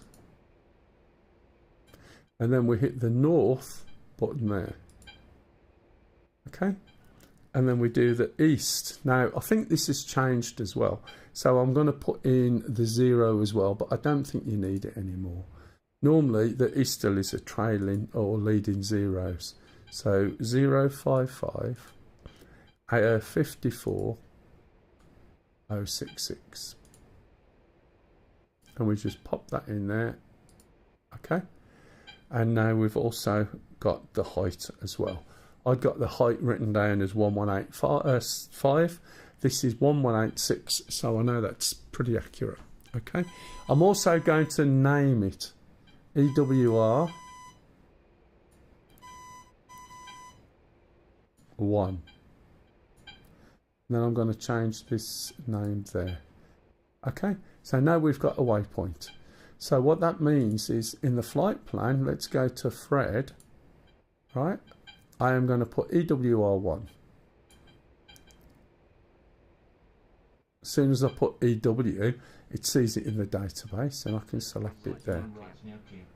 Okay, so it's EWR1. Okay, when we go back to this, I can change it to here. He says, I've got that in there, changed that one, sorry, select that one. And now when we look in here, right, this is now pointing to EWR1. So if I push this like this, this has probably got some sort of thing. How far away is it? Ah, that's fine. I like that. It's given me plenty of time. So once we turn round, in fact, this I've been going round and round in tight turns. So I need to reset this, foresight it so it isn't confused about where it is. Push it over to EWR1. Look in the map.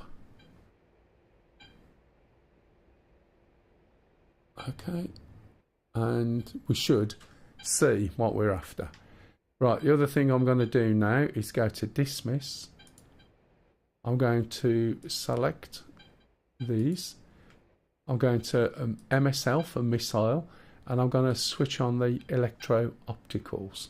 Okay, electro-opticals, the way this looks, the Maverick, or this specific Maverick, has got a little electro-optical sensor in the front, and that's going to be enabled, and it will basically allow us to set the Maverick to the speed.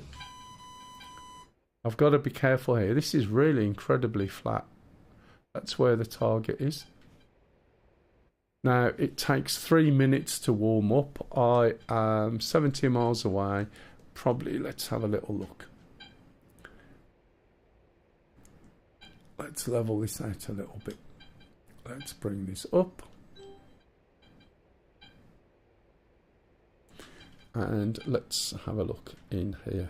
So you can see we currently look 69 miles away from where the target is.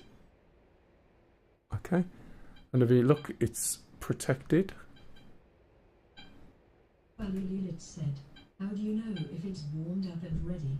How do I know? You'll see in a minute. I'm a little bit off here. I'm still turning. Let's roll this out. It's got a lot of Sams looking after it. So let's go back to my target. And what I'm going to try and do, you see it's got all these support vehicles and it'll probably have a lot of Sams and things. That's as tight as I can get. Probably I'll just lock on there and it'll probably hit those things as well. So you've got a timer here. Am I that far off? Yeah. Don't know how much milk we've got left after this tea. Boy, have you got enough for you as well? Like, just for you. Oh, Lisa, well, you can do me a weird one. I don't mind. That's okay. Excel said, I'm so ready for you to be the very first streamer in DCS to find and track a UFO. A UFO. Now, you see the way I'm dodging around here a little bit? I can change that. Let's go to control. Right, let's go to... what have I missed? Stat. Go to next. Go down here, HOTAS, throttle. Change that there to 7. I'm surprised I remember this, to be honest. Go back to stat. Back to here. Right, switch this back on to soy, and now I've got a little bit more control over this. Right, there's my Maverick. Needs a podcast, TPH. We can learn from him while sleeping. Am I sending you to sleep already? This is now on its 3 minutes, right? And I can push this, look, back over to there. So my Maverick's there. It's just like riding a bicycle. It is. Okay. Let's move that over a little bit. And now it's quite difficult. What distance have we got? 57 miles, right? The chances of me pulling this off are slim. So what I'm going to do is go low.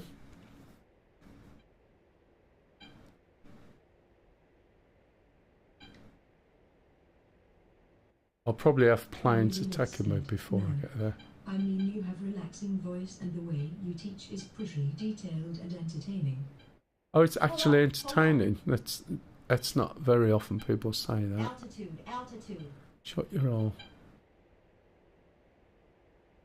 Pull up, pull up. So one of the things I've also done is changed my speed onto there. Now if Excel said, learn to fly the F4 with Mel, the user manual chapter 1. Yeah, I can send people to sleep. Just bringing my nose up just a little bit. Right, so there's a bracket there on the left. And as we get closer, we'll find a bracket appear on here. And this is giving me my range to the target. I'm surprised I can still see that there. Let's flick back to this. Pull up, pull up. I hope this isn't a gentle slope, because I am going to have a problem if it is. Pull up, pull up.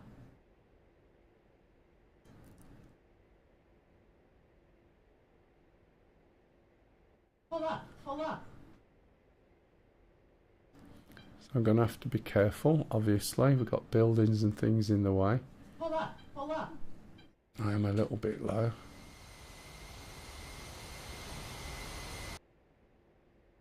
Pull up, pull up. I am going to have to pull up in a minute. Otherwise, as you can see, I'm likely to go into the side of that building. Pull up, pull up. Shut your roll. Just go up a little bit. You see the velocity vector there? Well, as long as the velocity vector's over the top of the things you want to go over, you should be okay. Now, knowing me, I've said that, and I'll probably go straight into the side of a building or something like that. Oh, look at that, right on time. The tea lady arrives. Hello, tea lady. You're very quiet now. Is that after the beginning? Horny, she didn't want to say hello. It's terrible, isn't it?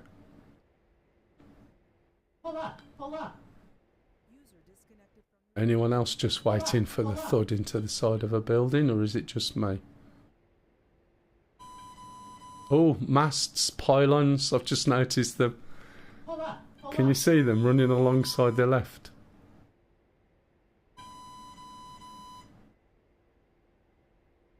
Can you see them there, look? Don't know which way the cables are going. I'm just trying to disappear into the background, and if anyone's wondering about can you collide into the cables, the answer is yes. Single A10 lining up, 31 left. I want that just about there, I think. Come on, a bit more. Oh, I should pay attention to what I'm doing. There was another pylon. Well, Lilith said, the elect lines to the left are giving me anxiety. I know, they're giving me some as well. And I think they're going to continue around here as well. Come on. So I've got 6 weapons. It's the lampposts as well. I know my way around on the Caucasus map where we've got various things. That's not good.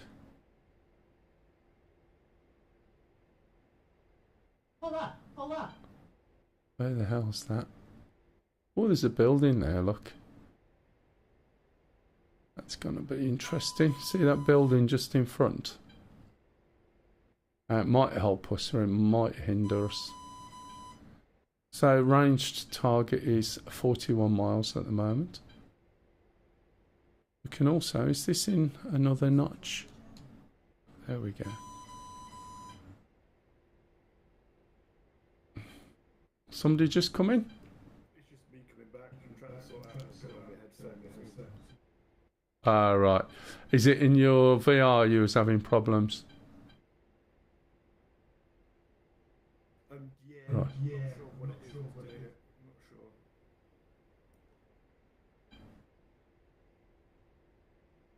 Hopefully I'm above these.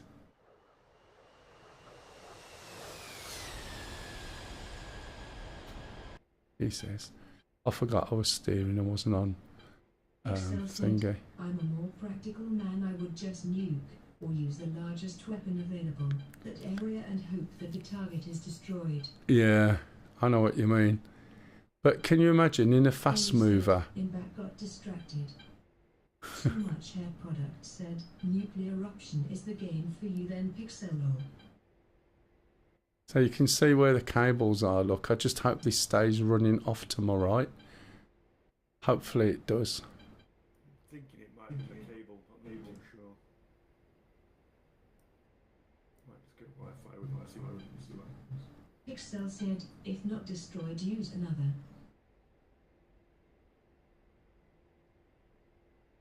So this is flying by hand, I think. Which I keep forgetting. I should be. Oh, there's those pylons there ahead. Look. You can see it crosses over in front of me. So you can see we've got SAMs there.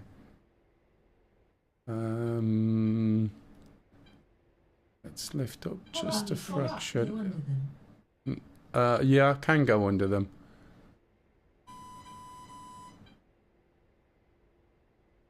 Hopefully we're good. Right, so one of the things I can do, let's change this. It says flying with his left hand, which is never great. Is change this there. Not sure what SAMs we've got. Anything below an SA-10 is a SAM one. The Ukrainian secret forces don't use my ideas for Putin. So I'm also... Oh. Right, I'm still on manual on my countermeasures. That's not good. Don't do what I did and scrape your bombs on the ground. No, it's never good, is it? Have you been flying at all lately, Horny? I hate flying with my left hand. Not in time. Hold up.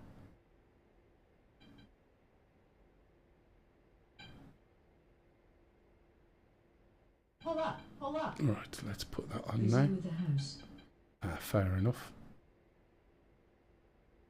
Right, range to target is... What's that? 30. Okay. Now, the fact I'm flying straight at the target is never a good help when you're flying with SAMs. It allows them to easily predict and detect, or detect and predict where you're going, to be fair.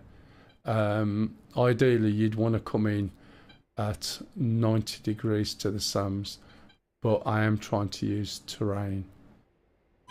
I'm low enough down, hopefully, and there's enough things going on in front of me and between me and the target to help. As you can see, I've got to get over these buildings, so all the SAMs are behind those buildings from what I can see. And I'll just fire a few Mavericks off. And even relying on splash damage. Ah, there's a gap in the buildings there, look.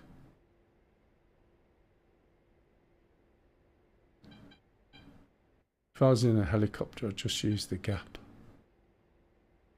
But we'll see. Let's see what goes on.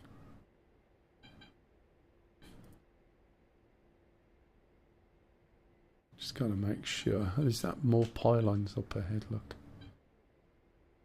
No, it should be alright. He said, famous last words. Let's move that over a little bit, make that soy. Bring it over there a little bit. And, oh, not looking. Keep forgetting.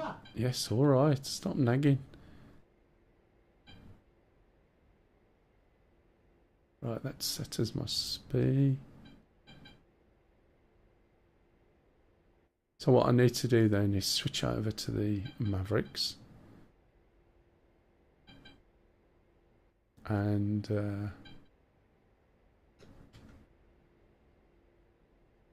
then basically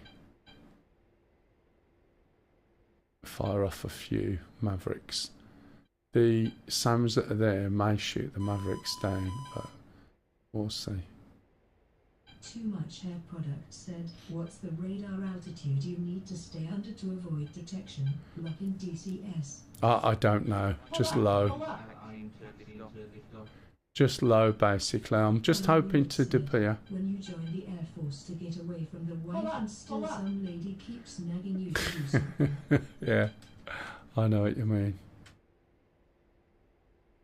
Hold up.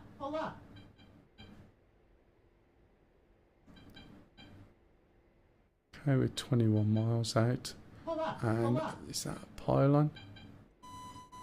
That looks like a pylon. Very difficult to tell, isn't it? Right, okay. Being tracked. Ollie said, it is. Hold up.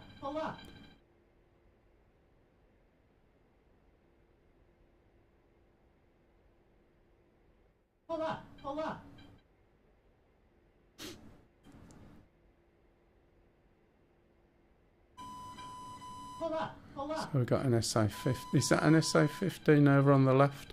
Yeah, it's stuff on the left, look. That's tracking me. Hold up. And I've got loads of things coming at me now. Hold up. Come on. How far have I got? 18 mile. Hold up.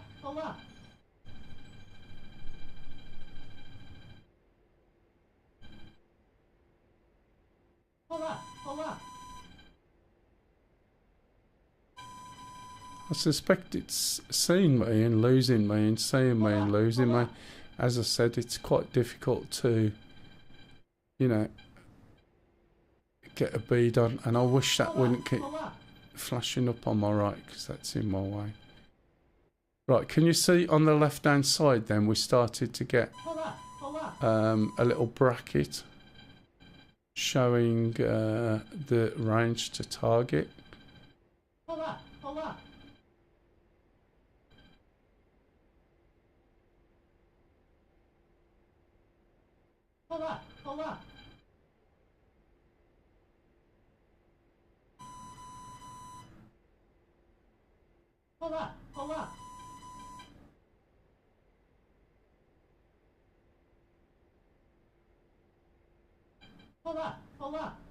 Right, I'll have to select my Mavericks in a minute.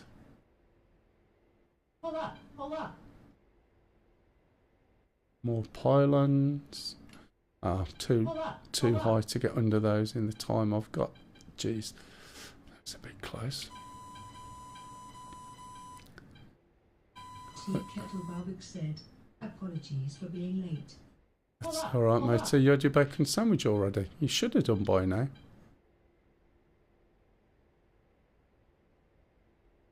I just hope they've got no little guys on the roof.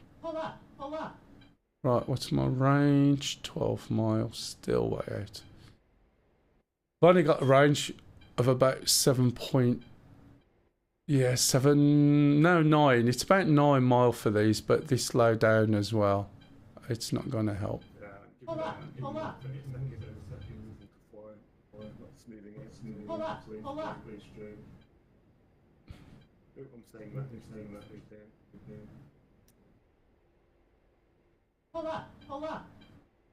Just out my target is still selected. How far we got? That's difficult to tell, isn't it? I'm gonna stick my head up.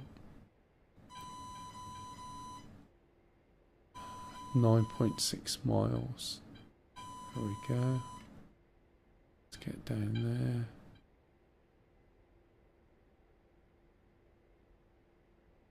Can you see on the left hand side screen now?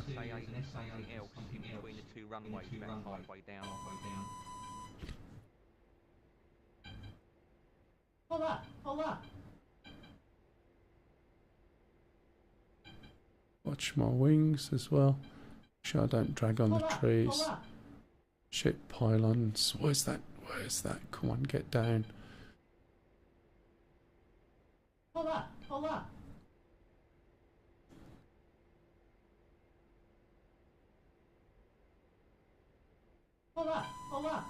Right, I think it might be time. Where's that going? Right, left. Okay. There's nothing over there.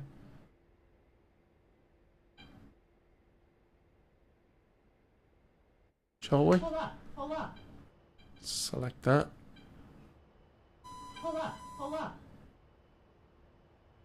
Come on, lock on something. Trying to lock onto the target.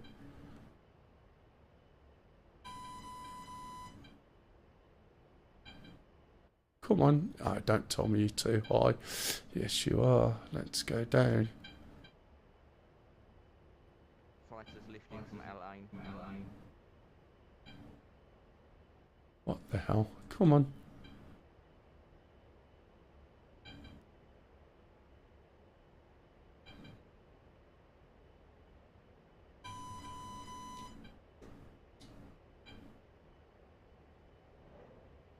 Rifle. Rifle. Rifle.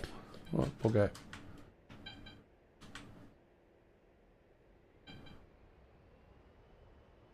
See what happens, shall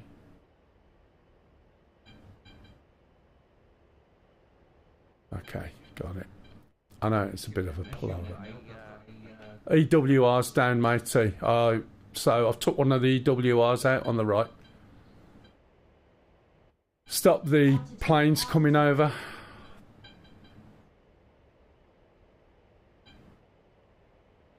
How much fuel have I got?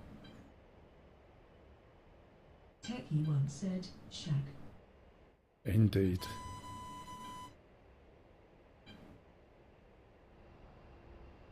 So, who thought I wasn't going to do it? Come on, be honest. Said, there's no game sound. I think we only hear the RWR through your mic. You hear the RWR through the mic. Just one moment. Wally said, I have no doubt in my mind, but I lost a bet. Thanks, Horny. Wally Lilith said, why 3? Let me just have a little look. Game sound. Techie once said, I'm a believer.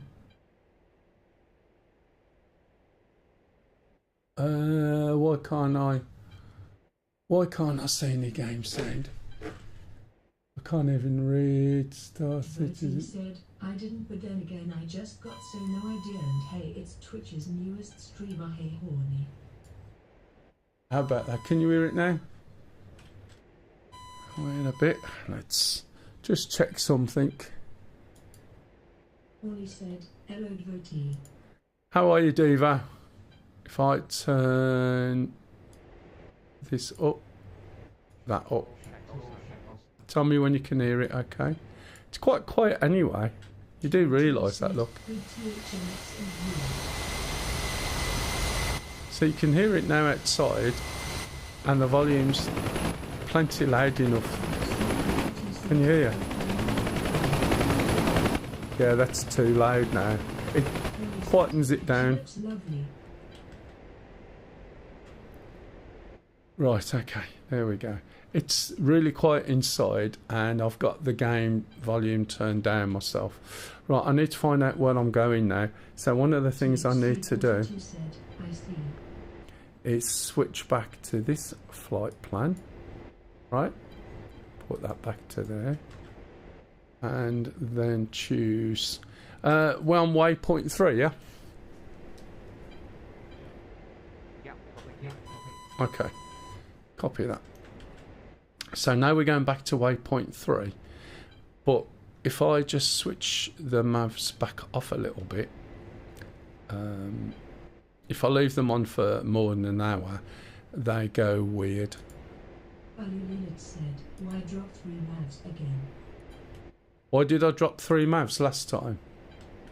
Sorry, the reason why I dropped 3 is because the SAMs there, I wasn't sure whether they were going to shoot down the missiles, and because I'd only got that one chance of going in that way, if you shoot one, you'll find the SAMs will shoot it down.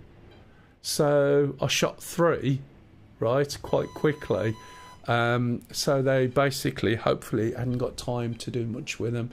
So either hitting the SAMs, hitting the tanker or the EWR itself. Oh, gotcha. Do you see what I mean? Because very often, if someone sets a SAM site up as protection, your SAMs get shot down all the time. And I just got one running. You know, it was lucky. Do you know what I mean? Right. So I've switched the Mavericks off. But can you see this now? This is just left in the middle of nowhere. So I need to make sure that goes back to where it should be. And then I can push it. Now, when it says gimbal roll, you really need to use the bore sight, because the gimbal has gone round and round after that manoeuvre out. It has no idea where it is. It's lost its reference. So if we do this, right. Let's have a look, see where we are. Look where I am. Okay. Let's turn round then. It's given me some space to work with. I don't know what's at this location. I'm going a little bit slow. If you look at this dial here, you can see there's a yellow marker. That is the minimum speed for the height you're at. And I've just dropped below it, so I'm speeding up a little bit.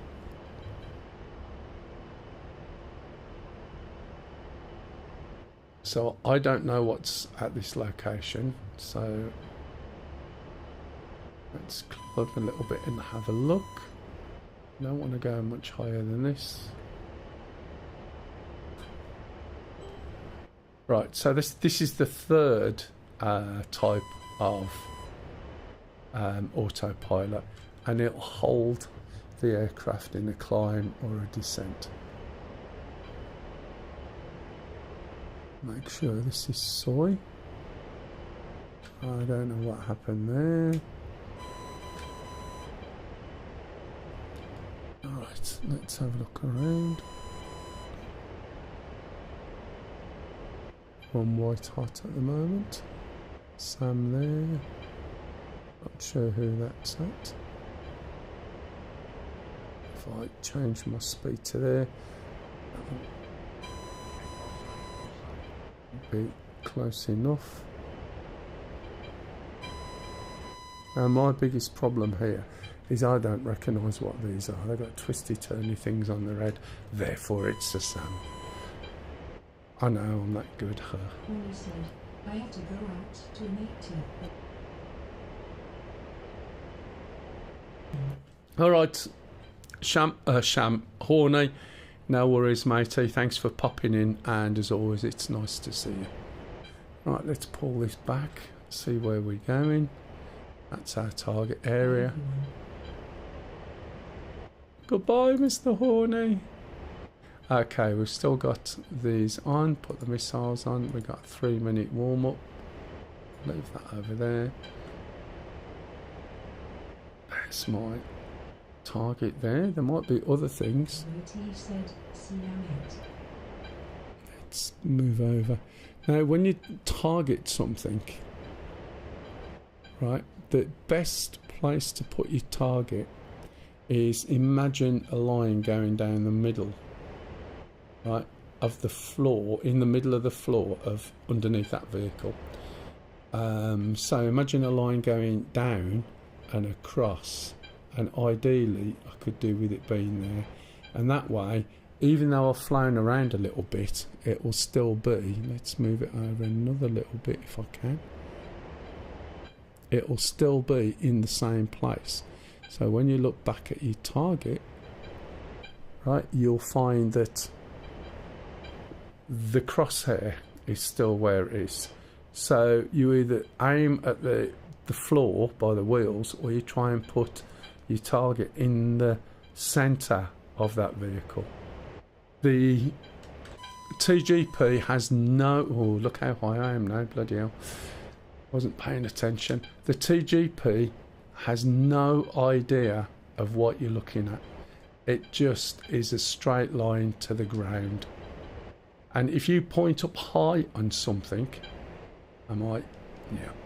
if you point up high on something, by the time you've repositioned or moved down, you'll find that the actual target has moved a lot. Like it's moved a little bit now. It's not really moved, but it was from the angle I pointed at. Yeah, it looks a bit different from a different angle. So you just have to be careful. Why is this going so far up? Let's trim this down a little bit.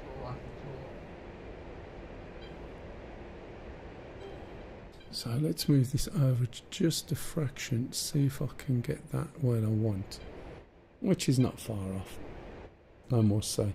But as I move around to the left, I might be pointing a little bit low, so is that on the move? Yeah. So that's gone sleep because it thinks there's nothing to shoot at. So my missiles are warming up already. Let's turn in.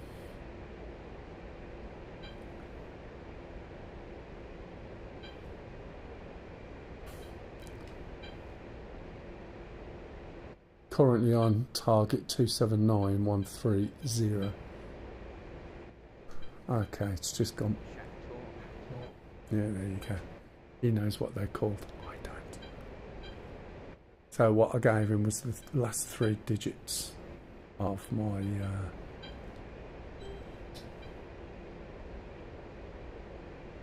so he's probably seen this, some tanky thing, but to be honest, let's look for bigger stuff first. Sorry if I'm in your right ear. What have we got there?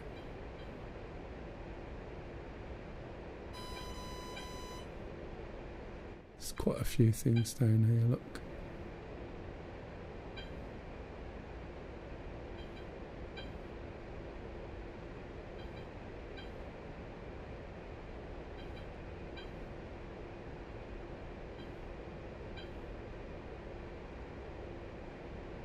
It's a little bit high. Come on, go down a little bit. There we go, that'll do.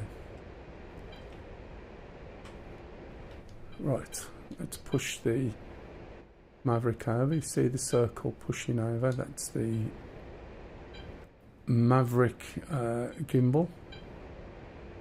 So we can see through the Maverick on the left. There's the target. And while we're on the Maverick, we can jump in another notch. Is that in close? Yeah. And how far away are we? 29 mile. I just fly straight in. There is a SAM in front of me. That may be it actually. As I said, my recognition is atrocious. But we'll see if I can tell what it is. Probably not, to be honest. Yeah, it looks like some sort of SAMI thing, but it might not be. So please, if you know what that is, just you can shout it out. Okay, that's probably quite good. Looks like it might be. I don't know. That looks like a controller of something, maybe. As I said, I don't know my targets. Anyway, I've got a cup of tea. That is the main thing. 25 mile out.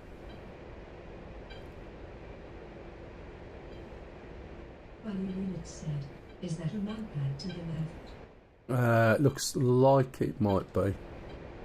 I did spot that. Can't tell if it's a manpad or a guy out of a vehicle. Could be a manpad. He's good for about 10,000 feet up.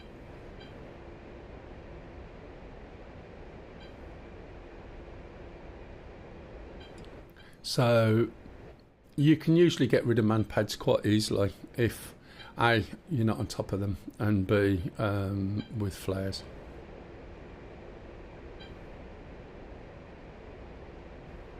There's a little bit of wind at the moment by the looks of it, which is pushing right to left.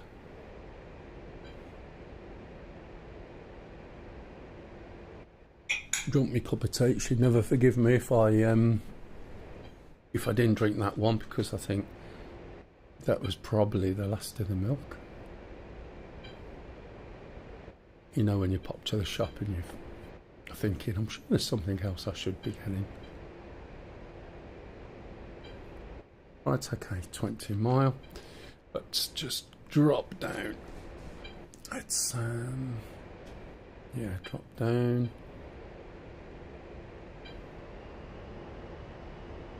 And then do a pop-up again. Just gonna have to watch the cables, pylons. Well, it's looking a little bit clearer than before.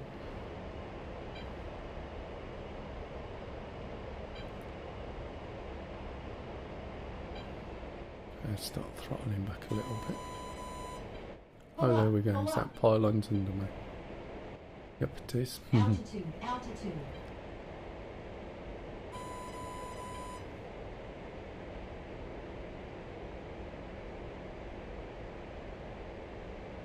See, this looks like there's a little ridge there, doesn't it? Forward a little bit. Yeah, it's definitely a little ridge. That could work in our favour if we can sort of keep low enough down that the ridge is there until we pop up towards the end, providing the map's still on target, which it just may have lost. Should be alright though.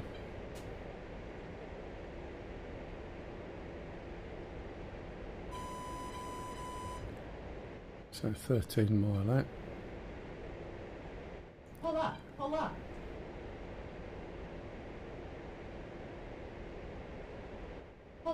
pull up. See, this plane is not really designed for what I'm doing with it. But it's great fun doing it because it makes it so much more difficult. It'd be much easier to jump in an F-18, target that thing, shoot it from God knows how far away.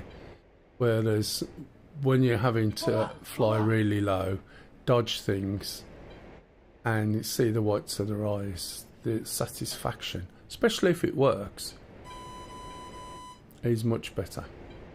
Hey, Macca's flying. Pull up. Now the main trick is to go and shoot shit and then land, and we get points, and with those points that's when we can buy Pull up. various things. Right, I think I'm close enough, am I? Or is it just giving me feedback? There we go, not soy.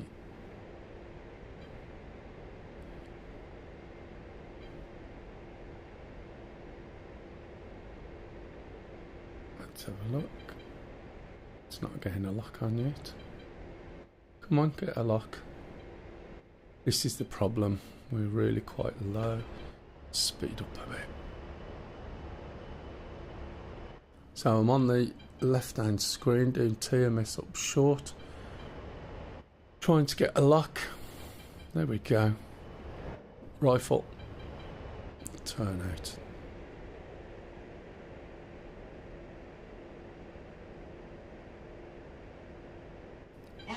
Altitude. Pull up.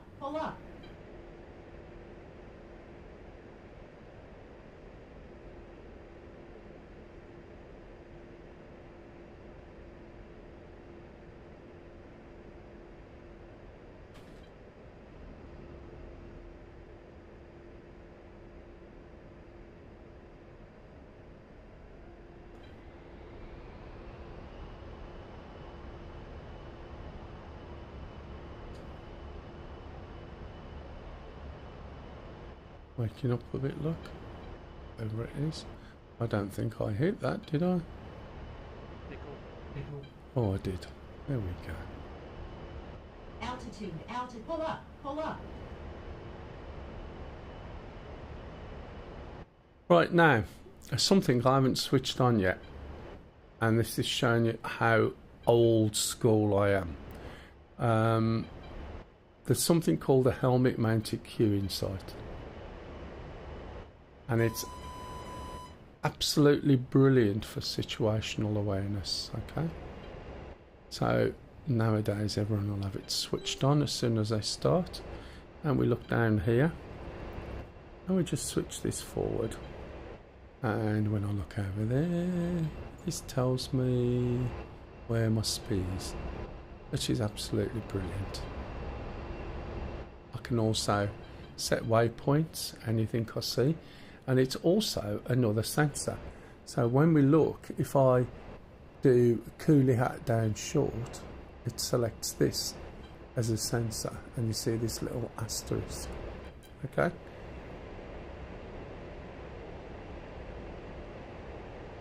I just thought I'd point that out. So I need to be looking over that side.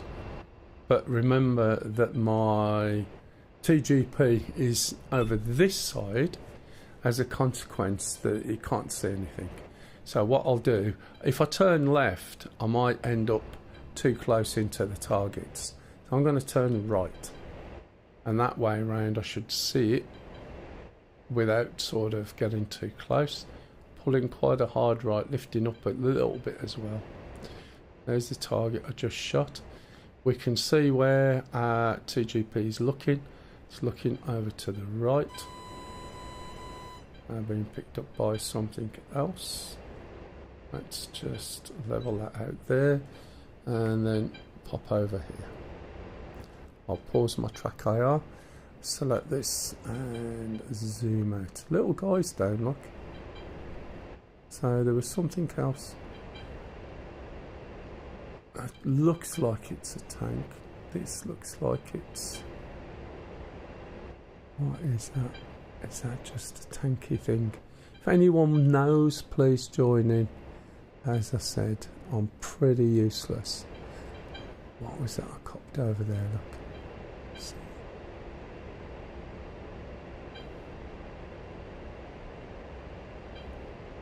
That looks more dangerous, doesn't it? And let's pick that. We'll make a target for that. Okay. So again, if we look at where the speed is at the moment, we look on the TAD. Right, you can see it's offset from the waypoint. Okay, and my camera's also locked onto that as well.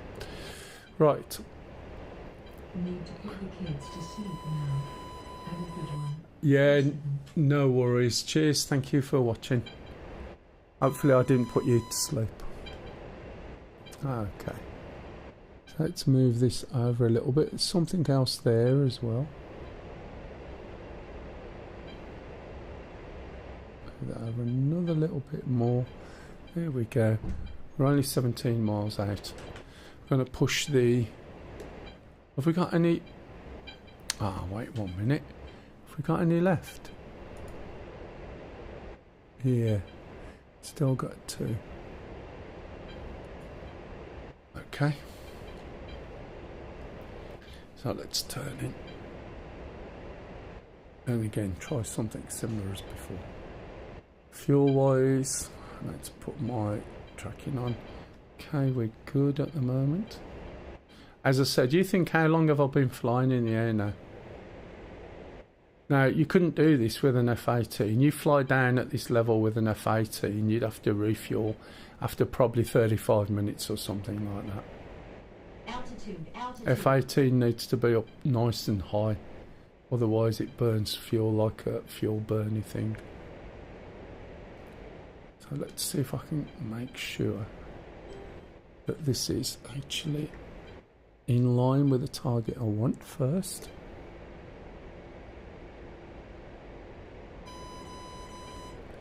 There's a few targets with spinny things, isn't there?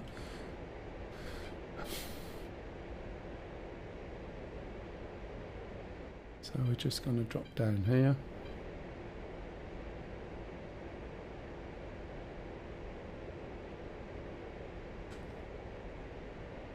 Just hope we don't get much in the way of electricity cables.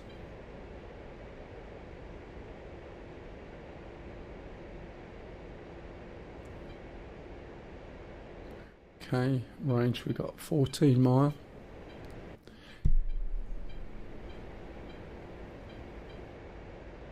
I think that's a dog ear there. Is that what DE stands for? Let's make sure that's selected, make sure that's still on target. The thing is with one of these, with these missiles, you can be a little bit flexible in as much as the fact that they're looking for contrast. If there's no contrast, then they won't have a target. So you could put the Maverick pointing sort of just in front of some targets and it will select one of them. Pull up. However, ideally, we've got pylons there, haven't we? Ideally, you could do, you can do, I think it's a TMS aft, which should ground stabilise the Maverick. So we've got pylons running across here by the looks of it.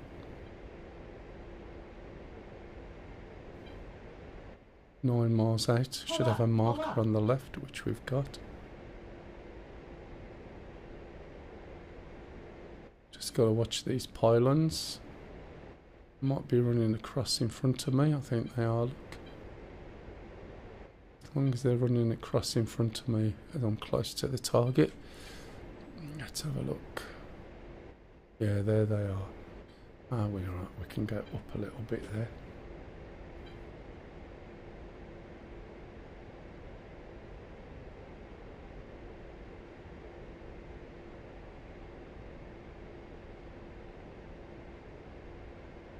Is this another set? Jeez.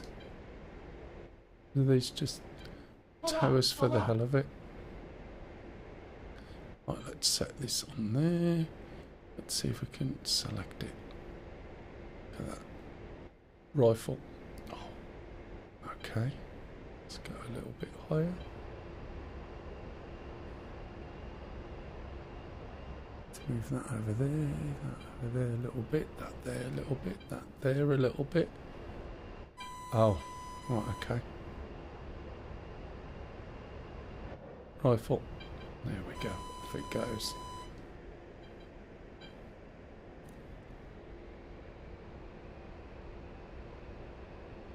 Just escaping out. Altitude, altitude. Yes, alright. I think it's the dog here.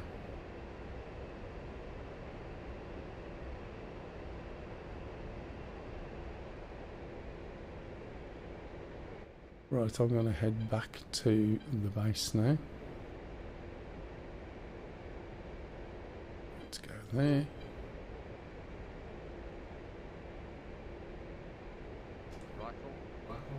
There we go, doggies.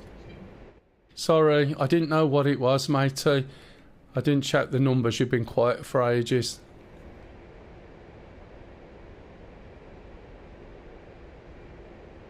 Right. So let's change the waypoint. Where did we start? Al Dafra. And we got 50 miles to go.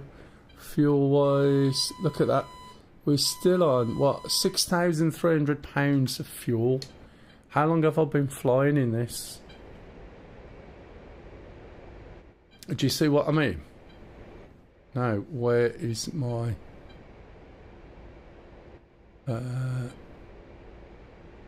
is it over here? Let's switch the mouse off. That's it.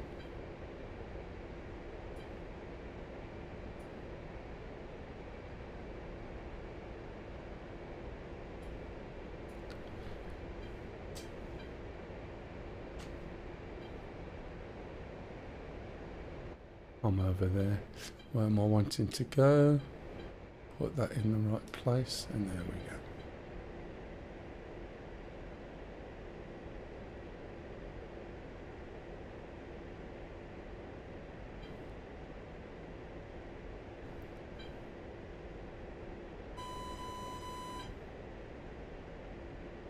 I'll just stay nice and low out of all of this.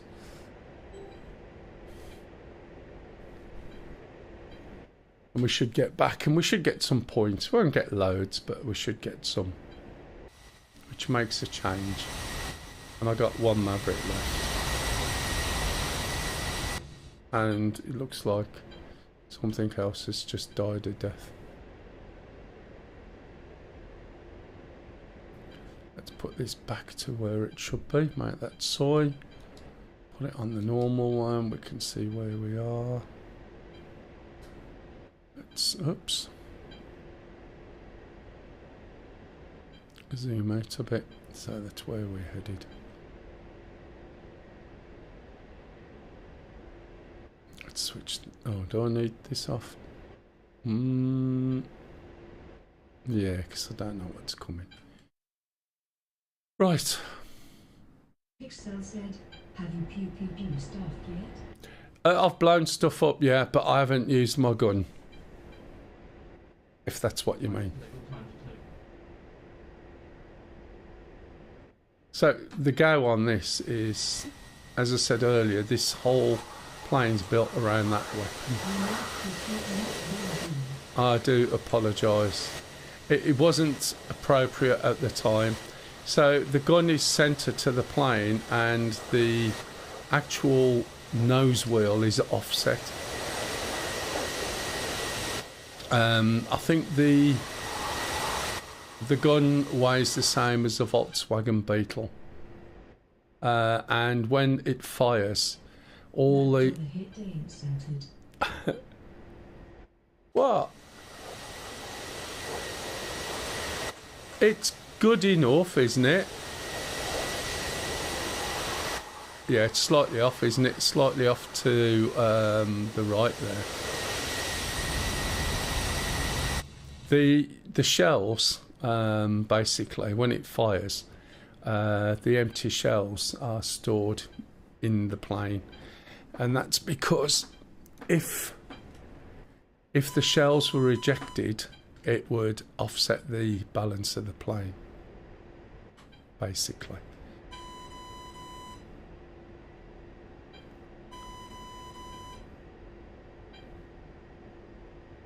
I hope that is friendly, because if it's not, I'm going to have a problem, aren't I? Should be. There's Tea Kettle Barbik said, the barrel that fires is centered. Pistol times two. it just doesn't look it, does it? Right, let's have a look. Let's see if I can... Where are we going to? Al Dafra, is it? Yeah. Right, Shift K brings up the knee board. Right, if ever you're stuck for controls... Slightly off. It's not like Tom Cruise that has a tooth right in the middle of his maxilla. So we're going to... Has he got these on there? Now Tom's tooth is centered, but not that gun. No, he hasn't. Bugger. What I wanted to do was use the... Although I think the runways over here are more aligned than the runways in the Caucasus. The Caucasus ones are all off. So, in theory, if I'm going to go 31 right, and I set this to 3. Let's have a look. Go that way. That's better. 310.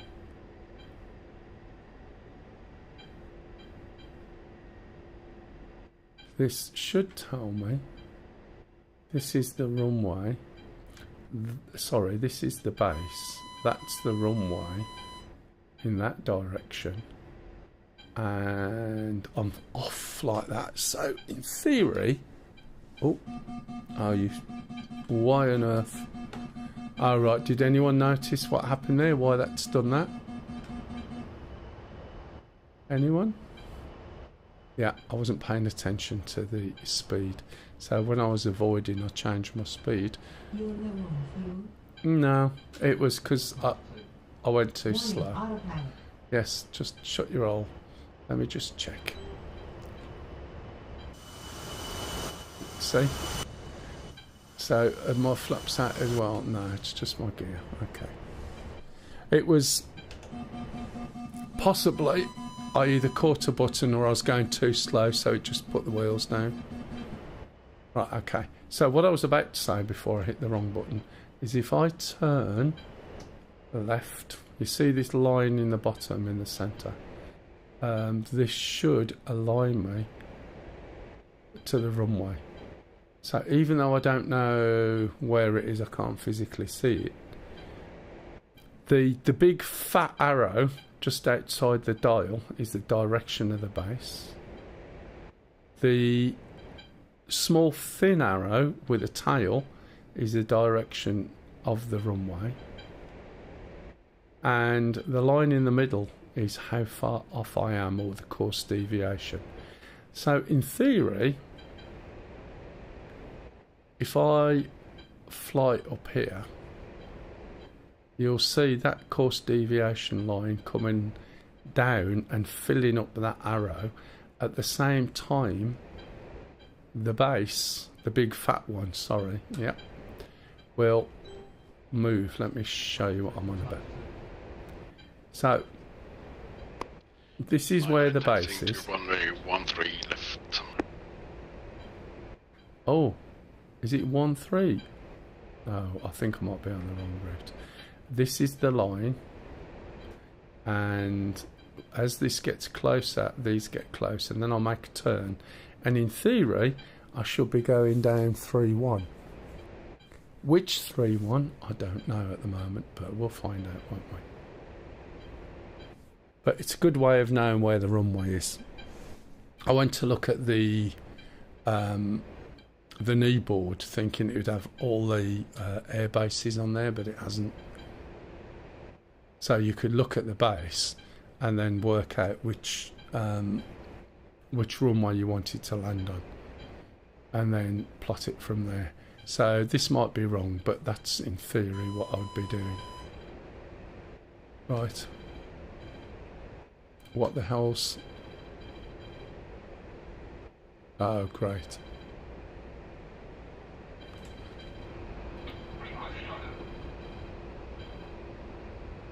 I've got something tracking me. I've no idea what.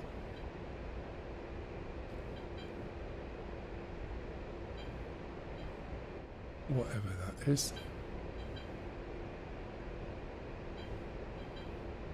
Okay, these are slowly getting closer. You can see where my base is, look. There. So I'm going that way, and then I'll do a turn in, and hopefully I'll end up pointing in the proper place.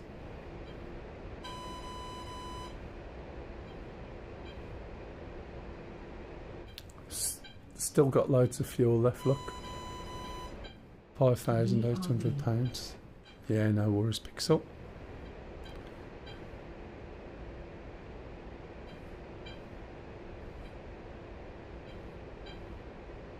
We got anyone flying in helicopters?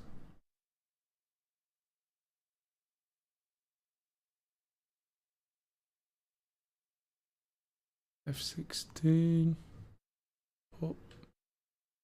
You managed to fly, Sham, or what? I don't know, but I'm playing with it all the time. I gave up. I'm just, it's just, for some reason, I don't know what's going on. I'm just getting to the deep end for a second. Tried it with VR program, not VR that's going in there all fine. Ah, right.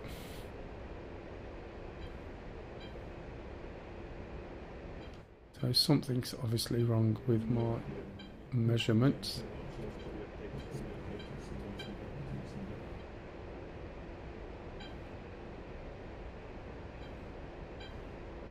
Oh no, that's looking about right, isn't it? Let's start flying level. What range have we got there? 19.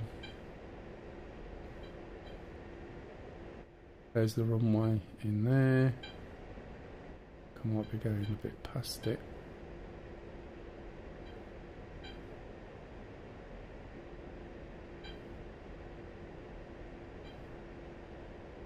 Yeah, something's not quite right. I'm lined up for something. See the way the two needles are meeting each other, and the line it's saying I'm a little bit off, but that might be because I'm looking at the 3-1 right, not 3-1 left. So let's see what we do. So I'm going to turn out just a little bit more to get these more in line and see if it puts me on 3-1.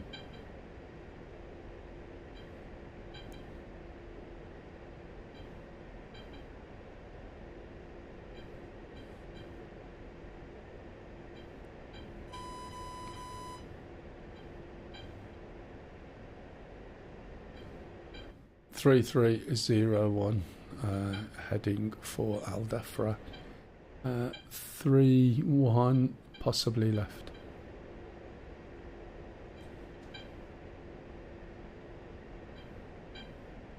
I'll just steer down here a little bit and see what happens. 99 holding short, runway 13 left.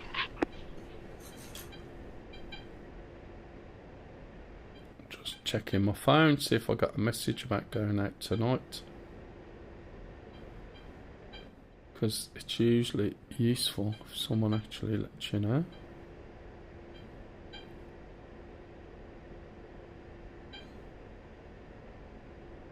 I'm surprised I haven't had a call. Although she might be at work, I guess. I'm slowing down a little bit there, look. So let's have a look down here. Okay.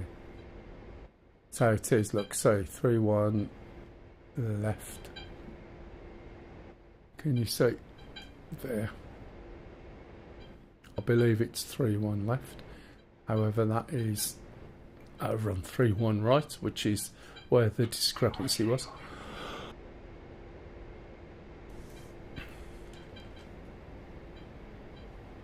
Times two. 33019 mile out, coming into land. 3-1 left, Al Dafra. Maka 36 said, yep, 31 litres I believe was the acting runway. Yep.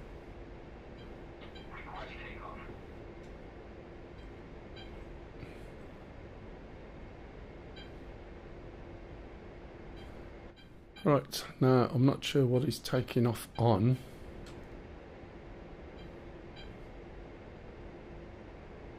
But I need to start moving down. A little bit high. 7 mile out. Should have been down to about 1500. That's about 10 mile out ideally. Slow down a little bit. I'll probably be on the same runway as me. Coming in the opposite direction. So I'll get ready to take evasive.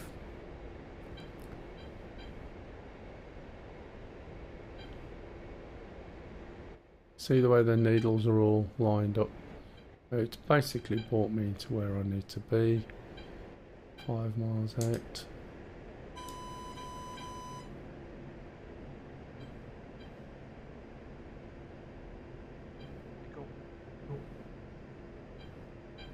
I'm a little bit high actually. That's because I haven't spoke to the tower. I haven't set my QFE to the height for this base. Yes, alright. That should, yeah.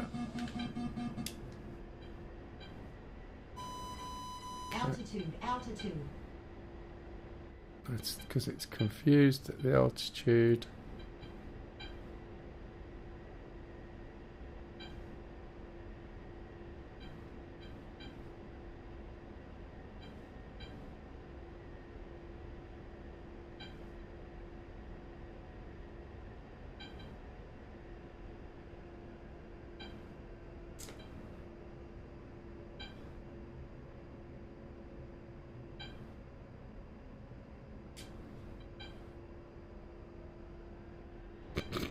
Might make it.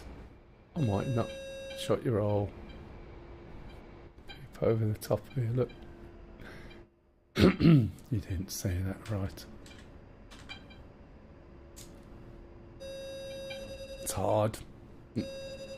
Not that hard.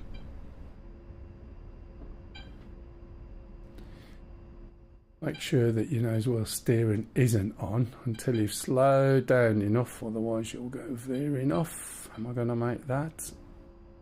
Might do.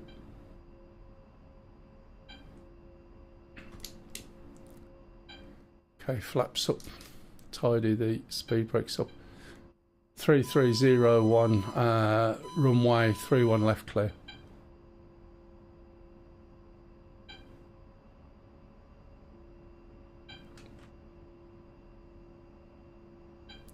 It's a bit of a scrappy flight, I suppose, but you know, we hit some targets, and apart from naming the targets I was hitting, swirly things with things on the top is not the ideal way of identifying targets.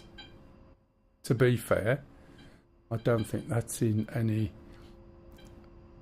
enemy recognition or abbreviation. Let's just go straight on, make sure no one's coming.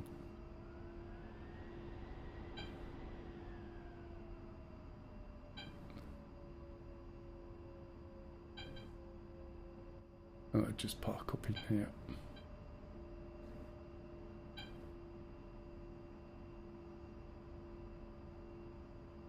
This is where you realise that this isn't wide enough for the wings, but hey ho. Flatty trying flying said, looked okay, considering you don't get to land very often. Thanks, Flatty. It wasn't too bad.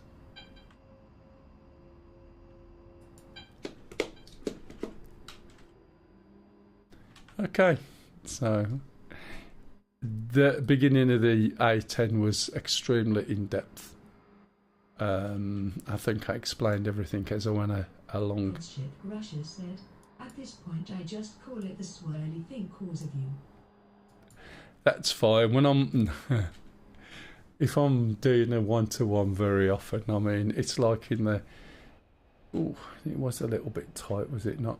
When I do a one-to-one with the Huey, very often I'll call the fuel switch, you know, the matchstick with the red end, just because it's easier for people to identify with it. Do you know what I mean? Right. That'll be pumped then. I should have got some points for that. I don't know, did I? Oh, look. I got 6 grand vehicles and I got 132. Bearing in mind everybody else, isn't it? I didn't realise Macca was in on now. I said, come in. It's in the F16. But that makes a change. I got some points, and what do points mean? Yeah, exactly. Right, okay. I am going to jump into something else. Time 13:19. That's fine. Before I do that, let's have a little look. Has this got a fob? Yes, it has, or a fob. Okay, that's good. So we're still doing that. I don't know if there's enough points yet to be able to put a Reaper over Alan. So I'll have a look. EWRS. Don't want that. I don't think that's the right thing. Support. Can I say Reaper?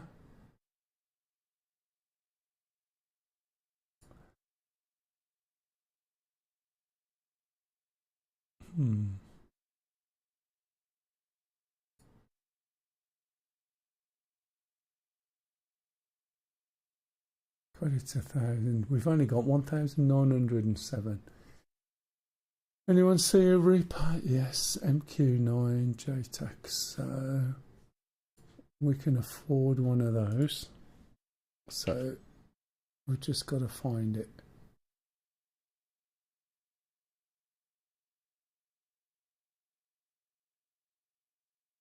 Anyone see a Reaper?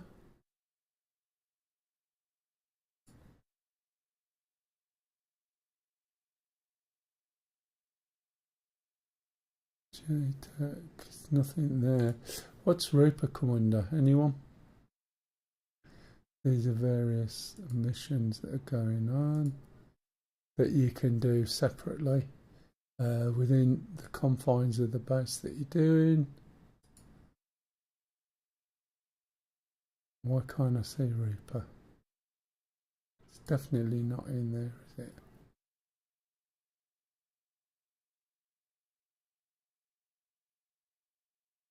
Maca36 said, looks like you have to be at a certain rank to see it. Yeah, could do. Well, that's not going to be me, is it? You're right, Macca. I didn't realise you was in. I think I could just about hear you under the audio. So we can go from Alka team. Right, okay. Select a role, Alka team. I'm not going to go in the Apache. Go in the Shark. Is anybody on, like last week, somebody was talking about the fact that they'd got an Apache and were having a few issues with it. Just jot it down in the chat if you're back here again. I couldn't remember the name. Let me nip to the loo and I'll be back in a tick. I'll jump onto somebody so we can see what they're up to. We'll go and have a look at Pup while we're there. So he's also in an A10. Let me get rid of this. There we go. And we can see what he's doing. And we'll see if he's still there when I come back from the loo. I'll be back in 2.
Okay. So I'll jump in the Shark. So was it anybody last week? No, I know there was a conversation.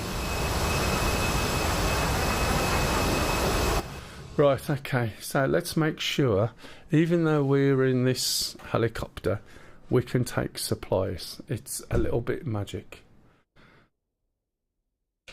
So let's go to other and go to logistics, and we're going to load some supplies. That's because if that base is taken by the time we get there, then we'll be able to help. So we're going to shut the door.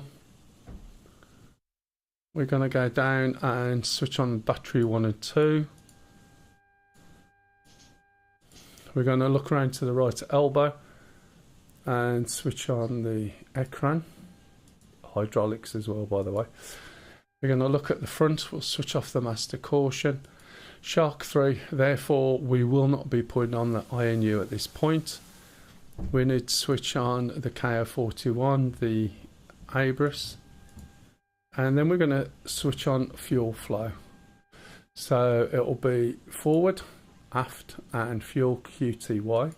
And then we're going to raise the flap for the APU fuel flow. And we'll see that shown over on the left hand side. Okay.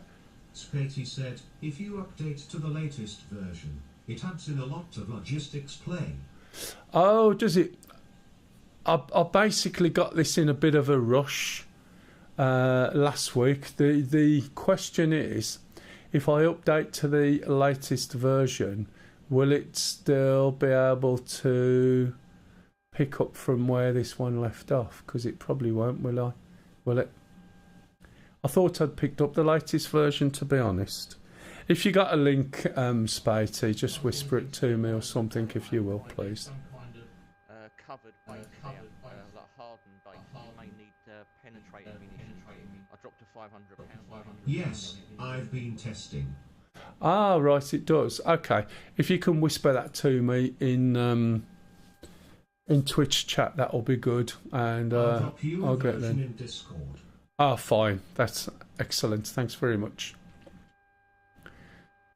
Right, so I'm going to start the APU, and I'm also going to drop the the rotor brake. Okay, you see the APU start up. When it drops, cheers Spatey, it'll drop and then the third light will come on, and that means it's ready to start. So we start with the right rear on the right wall, left hand EEG for electronic engine governor, fuel flow for the left hand engine. Look round at the left engine, sorry, the right left knee. Move this switch down to the left hand engine, press start, and we're going to back out a little bit to change our view, and that way round we can see the needle for the left hand engine, or engine number 1, and when it gets down to 20%, which is the number 2, then we're going to push the engine cutoff lever up and make sure that the exhaust gas temperature increases, and that will indicate we've got a good start for engine number 1. Riding a bicycle easy. What's that? What, this? Yeah. Counter-rotating blades, as you see. So that cancels out the torque, therefore you don't need an anti-torque rotor at the back. Notice that we're on a helicopter pad. Now, on a flat 2D screen, these little slopey things seem minor. They are steeper than you think, and if we roll forward and that nose drops, those blades will be in the dirt, right? I'm pointing that out now because once we're ready to start, I'll show you why certain things are happening. Okay, now that the first engine's in idle position, we start the second one, and we're going to do the right hand EEG. It slices, it cuts, it mops, it's all brand new helicopter. Oh, it is, yeah. It's very good. We got the red. What am I on about? Right hand fuel shut off. Okay, move the switch down again to the right hand engine. Hit the start button. Zoom out again. It's that simple. And we watch needle number 2 drop. And when that gets to 20%, we'll move the engine cutoff up. Okay. So exhaust gas temperature is going. Now the TV won't come on at the moment. We haven't got a license, so we'll have to get the license for it. We're waiting in the UK for the BBC to start telling us we need a license to watch YouTube, because they're going to start broadcasting channels on there. Anyway. Right, so while I'm waiting for that... Come on. This is the Shark 3, so at this point, once this is on, what I'm going to do is put the intercom on, voice warn, so it reads out these messages. And as I pointed out last week, because of the way the mission's been written, some of the things that I'm not going to have to do won't be there, if that makes sense. So I'm going to page up twice, and you'll see the throttle go up.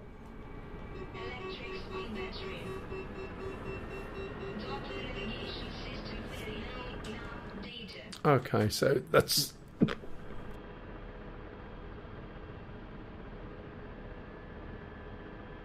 1,000 viewers, and to be fair, it's totally fair. Of course it is. Okay, so what it was saying is the electrics are on battery, no Doppler navigation, failure, and no nav data. So we've got no navigation data. I do apologise. Right, so now that we've got that on, we can put the AC power on. That kills the battery problem. But no nav data is because you need to align it, and unfortunately in this particular scenario the alignment is automated, right? But normally when I switch the next couple of buttons on, you'll see an indicator here making you wait for 3 minutes. This won't happen in this because it's automated on the mission. So I'm going to put this up to operation.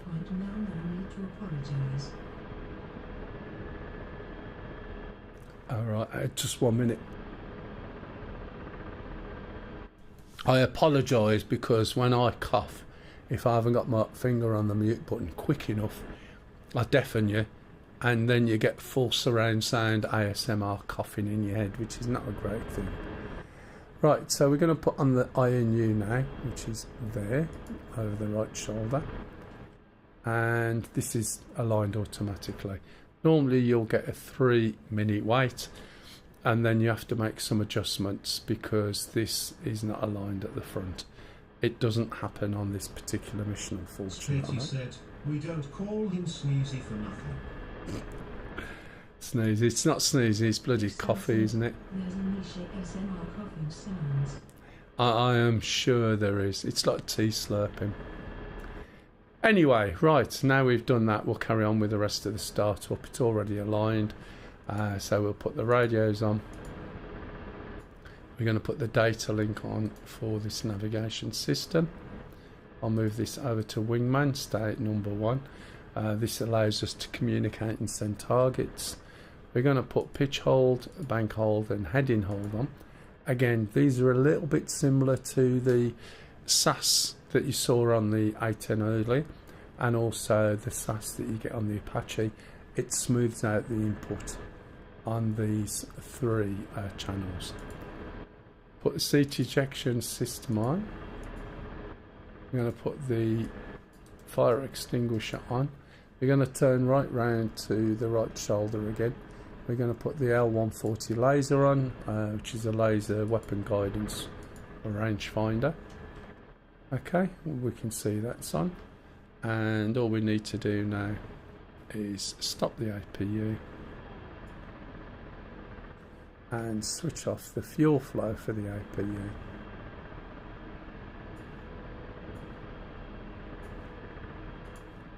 And we're very nearly done. Okay, I'm going to click this, and then this will give me where my waypoint is. I'm going to zoom out a little bit, and that's where we're going to. Okay.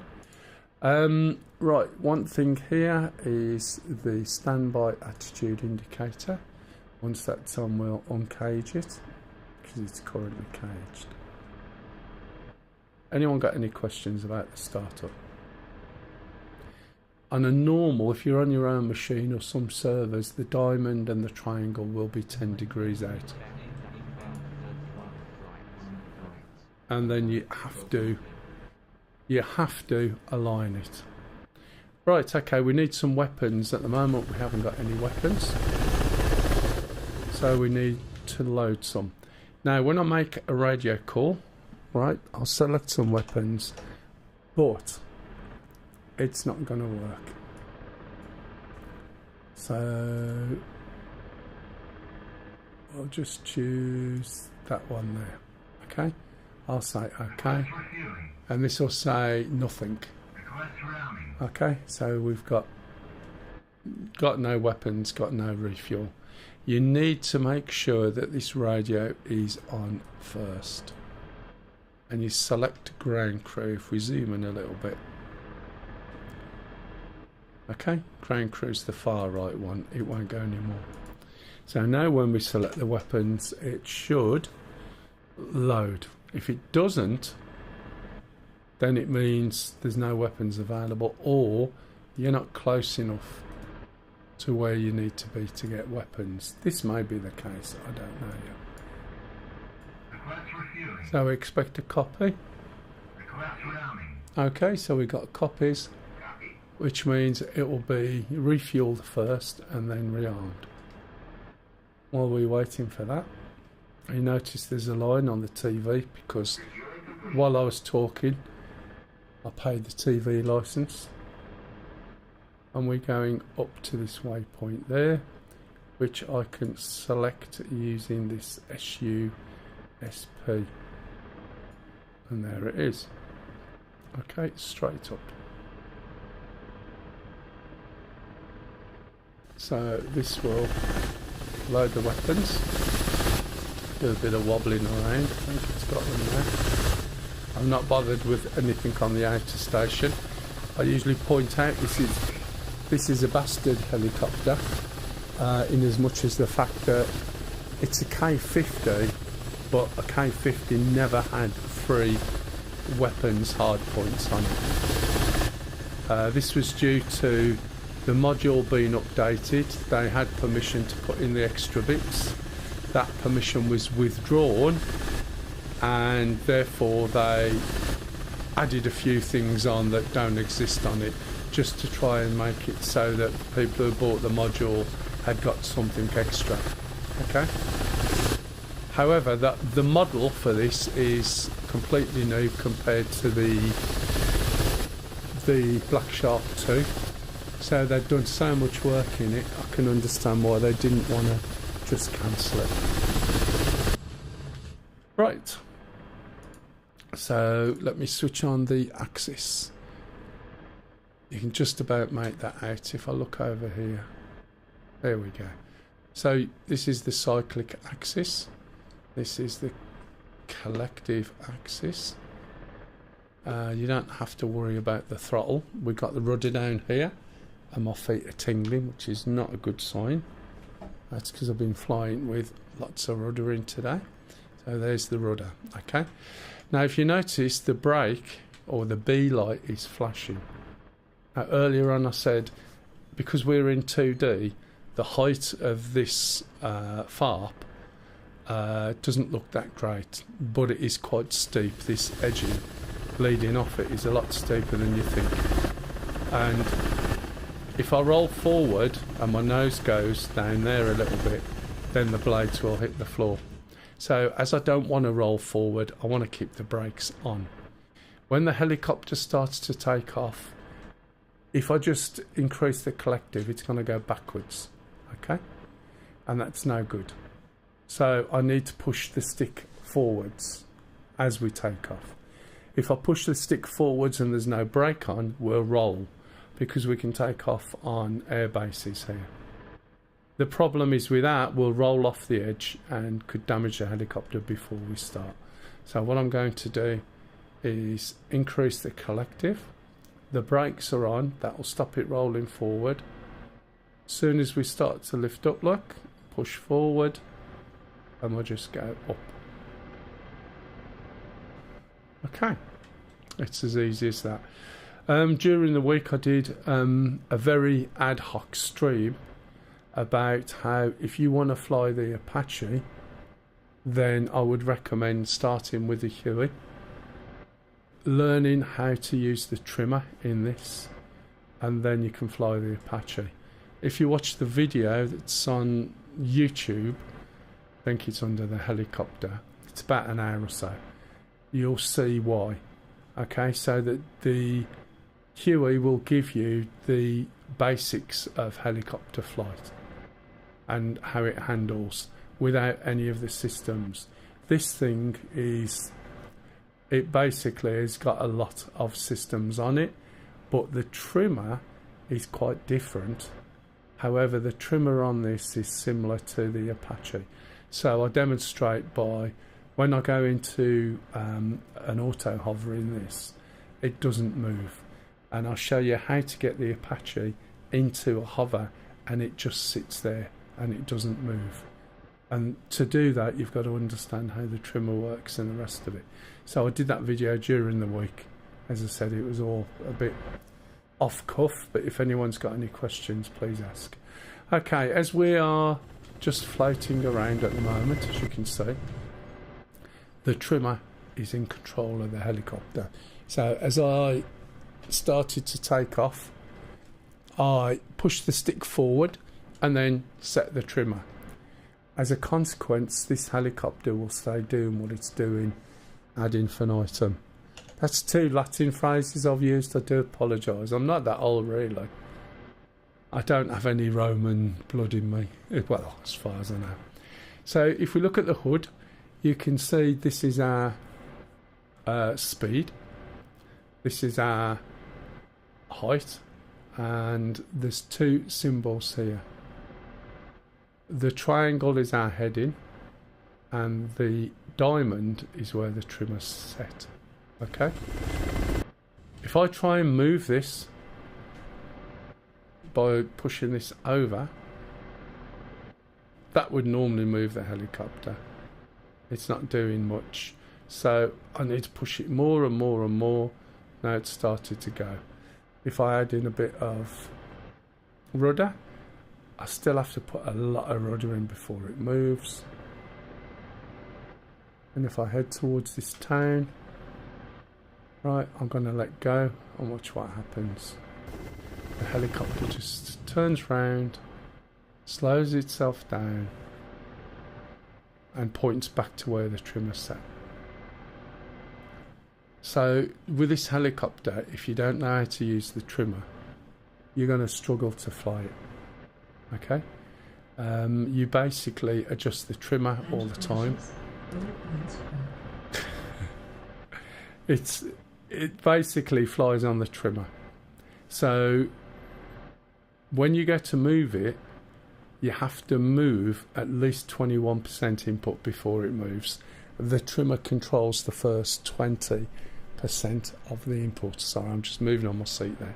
Does it fly on its own? It's flying on its own. You can actually set it to go and fly to waypoints as well, and sit back and it'll go and fly through all the waypoints if you want. But there's no fun in that. So to make this fly properly, you have a combination of using the trimmer and disengaging the trimmer. You disengage the trimmer by holding the trimmer switch or the trimmer hat in, and then you can maneuver. And when you're where you want to be, you let go of the trimmer and you'll see the diamond snap. I'll show you what I mean. So I'm going to turn right now. I'm going to push and hold the trimmer. As soon as I do that, the helicopter responds to me. You see the diamond shooting off over there. I'm going to point this over here. How much is it? And since I'm paying cash, give a discount, or at least give it a bath and a nice weapons payment with enough fuel to get back home. I'm going to let go of the trimmer, and you'll see the diamond snap to the middle, and now this is set. Okay. When I'm doing manoeuvring and I'm low down, as you'll see a little bit later, I will be holding the trimmer a lot. So I'll be holding the button in, and that allows me to manoeuvre the helicopter. So if I manoeuvre down here, I can set myself using the Abris and start looking towards the direction we want to go. Set my helicopter up, let go, and it'll just fly there. Okay. 124 radio check. That won't work because that's still on ground crew. Need to turn it back. 124 radio check.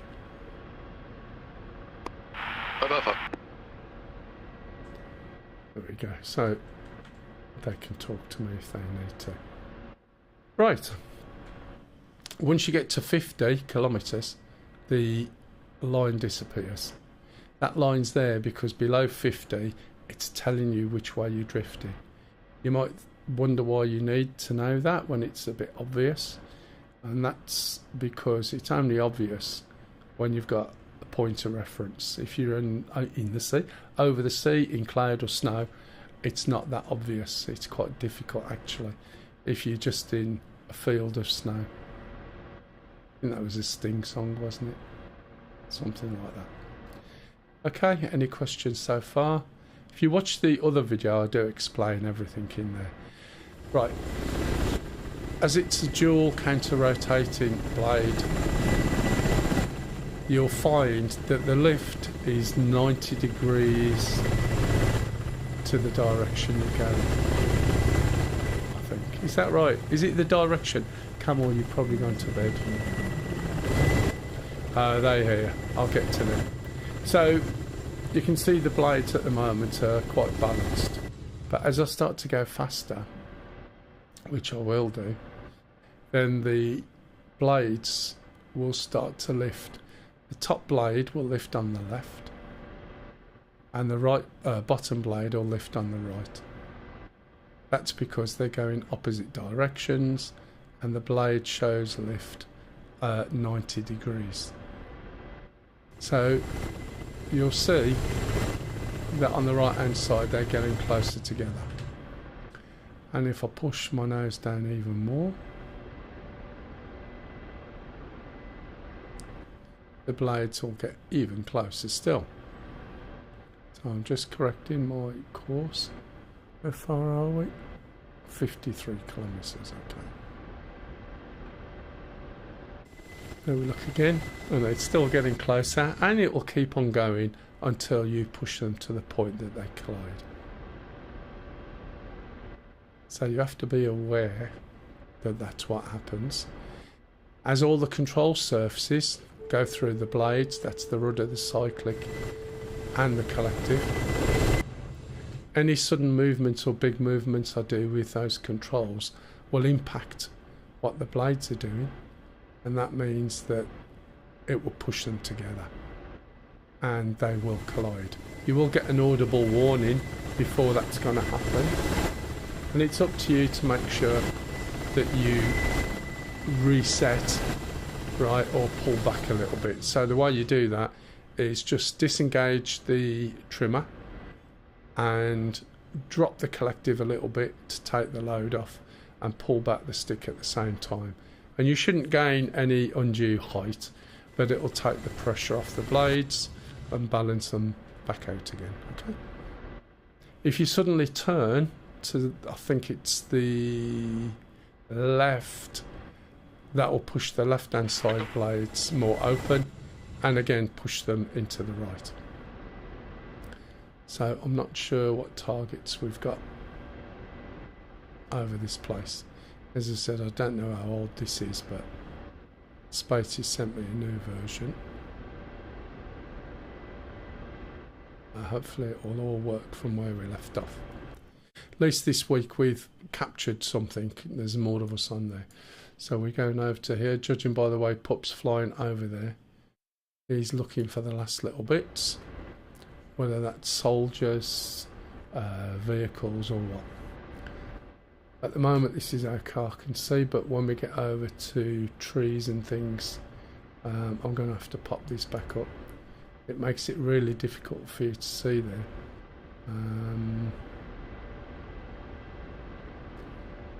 I'll put it down so you can see what I'm seeing on the top. Anyone got any questions?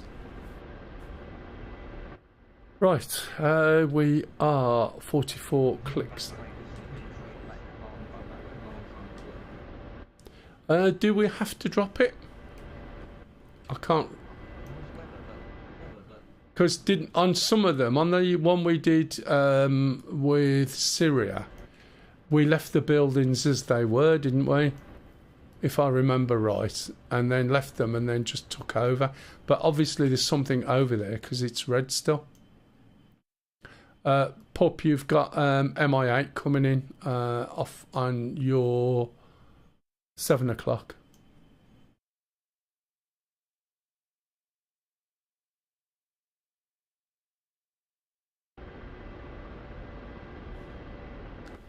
You copy that, Pup? Yep, copy.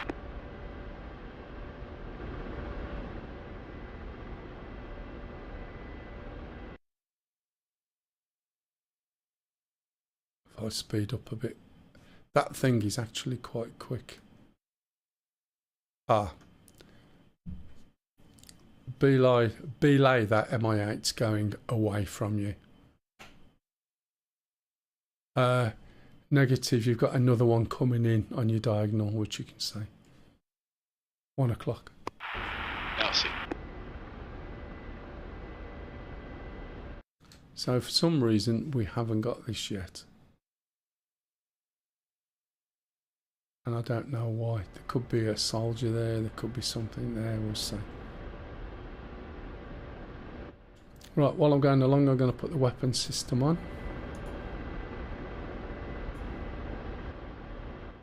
And I'm also going to switch on the master arm. When I select or lift the trigger up, you'll see we've got the cannon points straight out in the middle. So if there are any soldiers, or any small vehicles, I should be able to shoot them with a bit of luck.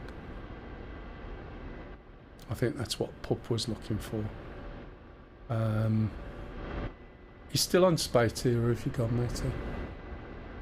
It's probably gone.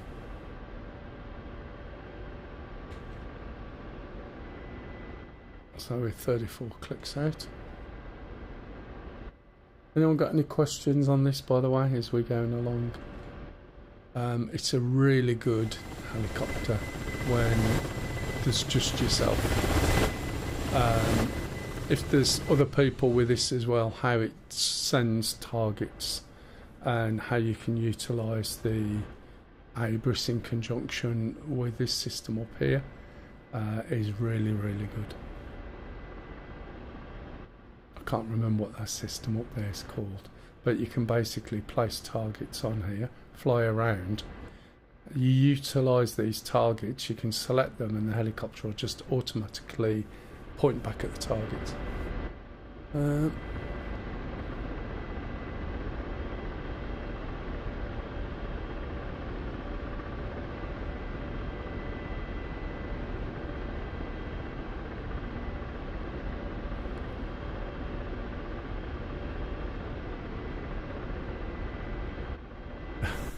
Where did you pick that up from?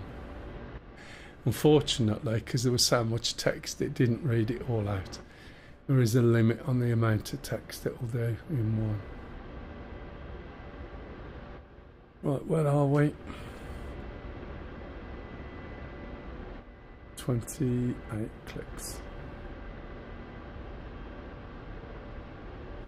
Far too far to be able to... Not the missiles in this, unfortunately. The missiles in this just glide down the laser. And as long as the laser's pointing somewhere, the missiles will follow the laser. If the laser disappears, it'll just drop out at some point.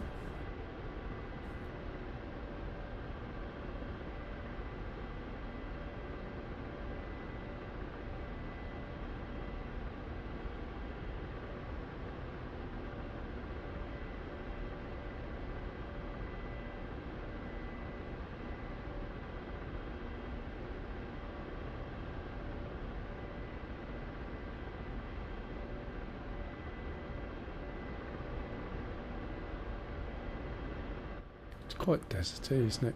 This is why Syria is so nice. Syria has got so many different sort of landscapes.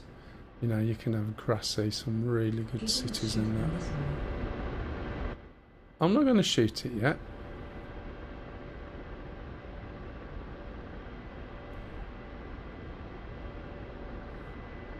Let's see what happened with... Oh, there's Pup. Plane helicopters.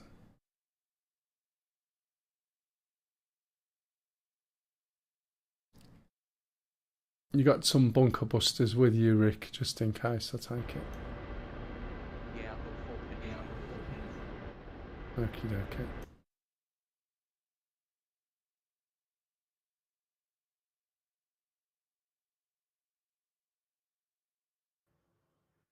I'll hold short. I am seeing, it looks like ground targets over there still, so it might have got resupplied. Yeah, there was a helicopter flying away, so it could be that by now. The trouble is, when I went to look, I hadn't got access to call a Reaper. MI8 is destroyed. Yeah, copy that. Ah, there was an MI8 going away from the base, Pup, which is the first one I spotted, and I wasn't sure which way it was going till I looked. I think the guy in the F-16 took that bomb. Yeah, there's one gone, but apparently there's loads of stuff there and I need to slow down and stop soon. So let's get a little bit lower if there's more stuff there, and this is when I need to switch this off, because as good as it is, Makes it really difficult to see the floor. So let's zoom in here a little bit. Yeah, I know. It's whinging about where the floor is. So we've got pylons.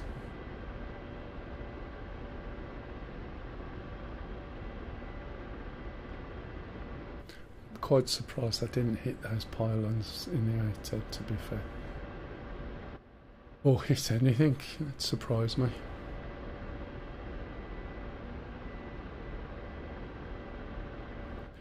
Right, so there's like a little towny place here coming up, which is just in front of the targets. So I'll use that as cover, and then you can see on the map work my way up. So hopefully that's close enough. So I'll go into here and then sit in there. I'll turn right slightly.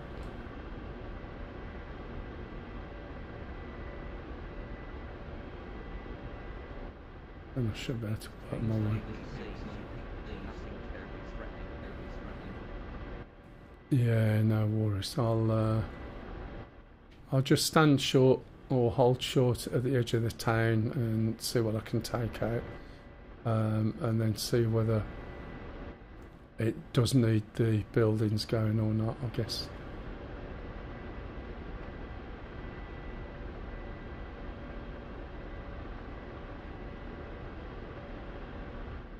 Right, so 8 clicks, that's fine. I'm going to start slowing down now.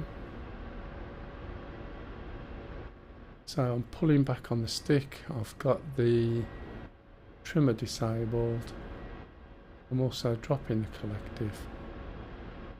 Let go of the trimmer with my nose in the air. You'll see it slow down quite a bit. But I'm stopping it from climbing too much with the collective.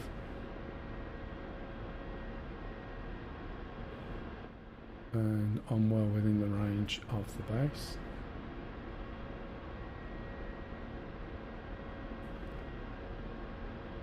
So I'll use this town. I need to slow down quite a lot more to provide me some masking.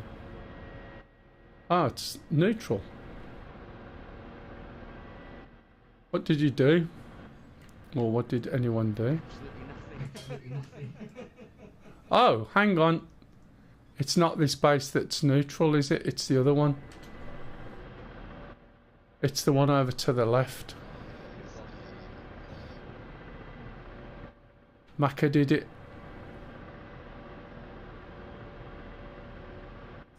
Right, so now we can utilise this line. If we can take this one, we can get supplies from here and go and take the other one too.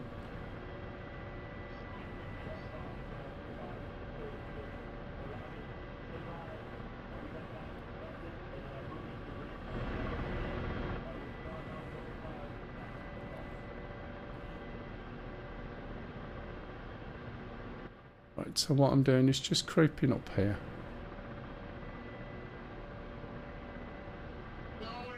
Shut your hole. And then I don't want to be on top of these buildings. I also don't want that pole or lamppost there going to be poking me in the ass when I'm lowering myself down. It's never a good thing. So if I move over to the left, and then what I'll do is put myself into auto hover. Now when you go into auto hover, you want to slow yourself down as much as possible to give the helicopter an easier chance in putting you into the hover. So I'm gently pulling the opposite way to the little line. You can see it's, let's have a look. 5. Let's pull back that way a little bit. Balance that out, then press the button. Give it a few seconds and it'll be in stable auto hover, although I've drifted back over this way.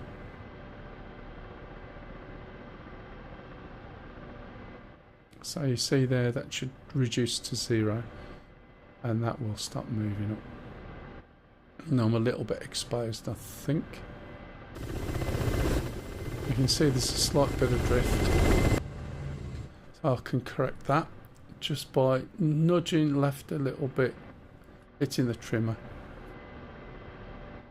and using the trimmer to help it sort itself out. If it doesn't stop, possibly, I seem to remember from Syria that we didn't need to. We started doing it, but then found that we ended up with those buildings when we captured. So you can see now we're set to 0. So let's have a look in the direction. This is the Schwal, and this is a little camera in the centre of the helicopter at the front. Okay, it's there. So it's on a gimbal. It can look so far left and right, and then to the right of it is the laser. To the right of that is the cannon. Okay, so let's have a look, see if I can see anything. I'm well within range. I'm even within range, I think, nearly, for using the guns.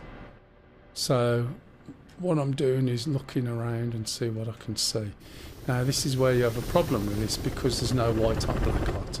Okay, I also need to make sure I've got enough space to turn around to the left and right. And when we look in here, let's get a better view. We can also do a wide and a narrow view. Colours not great. I'm just having a scan at the moment. See if I can see anything.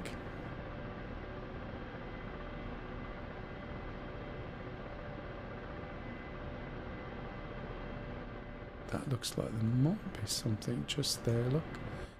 Difficult to tell. So I'm going to switch.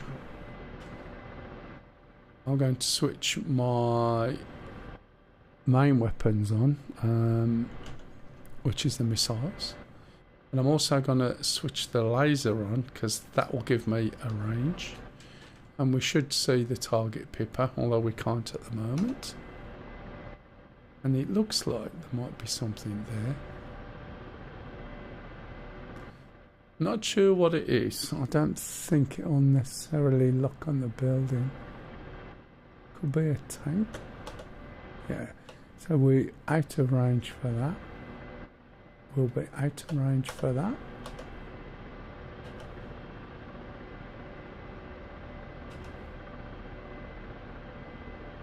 Let's look around anywhere else. Yeah, so there's quite a few things, like so. So that there, I should be able to select. There we go.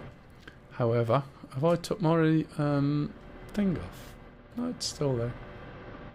I think that, if you look where I'm looking, is way, way, way out of where I'm supposed to be looking. So let's have a look round here. Now as we move across the screen, right, there's the pipper for the weapons, and it's telling me it's 2.8. Don't think that's the truth. This here is the minimum range and the maximum range for this weapon, which at the moment is the cannon. But as I move left and right, watch what happens. See the box in the middle? As I move to the left, you'll see in a minute the box disappear.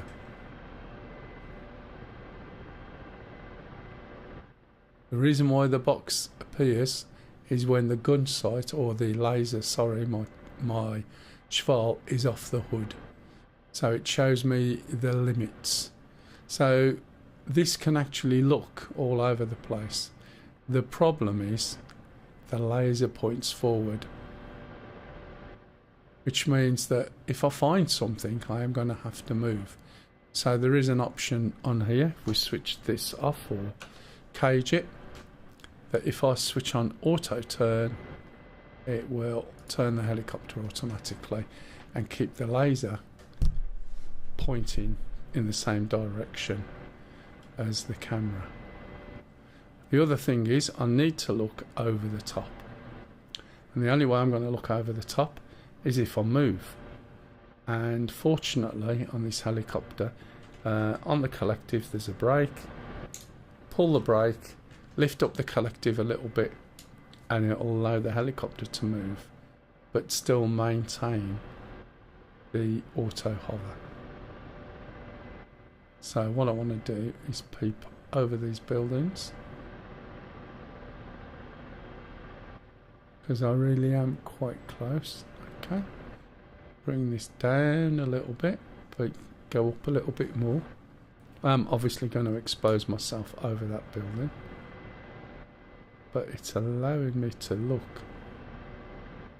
And if I just adjust there, it should remain stable. Right, so now we can start to maybe have a better look of where we're supposed to be looking. And if I can't see anything at all, then I'll have to change position. Okay.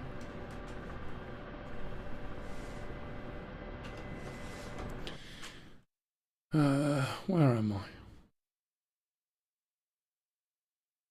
Oh, it's over there. Okay.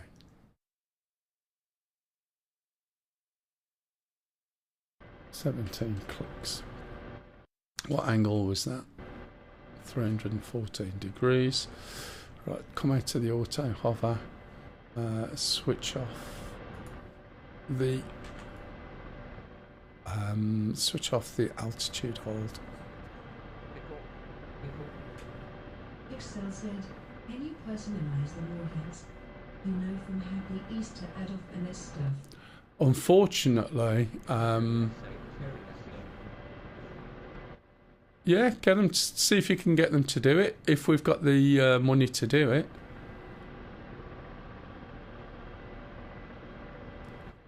Unfortunately, when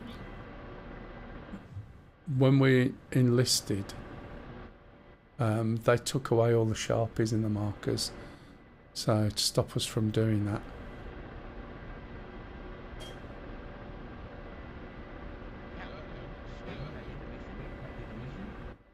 Oh, is it done?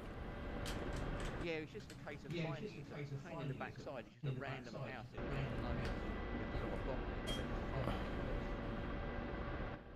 Right, okay.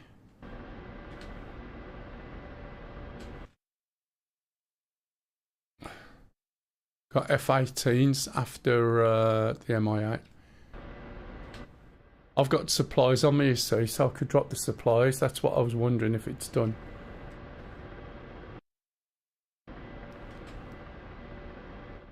I need this.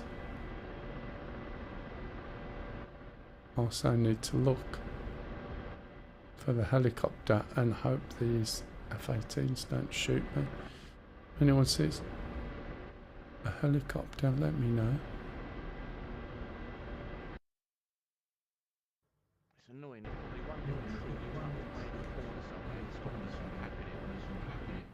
Yeah, we got an MI-18. I think there's some planes after it, as am I.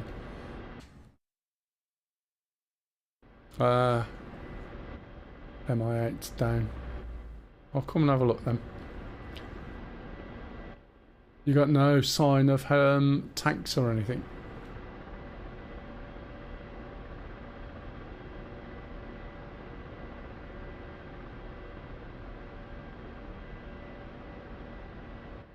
Right, so what I'll do is put my gun on and let's have a look. Hopefully it doesn't shoot me down.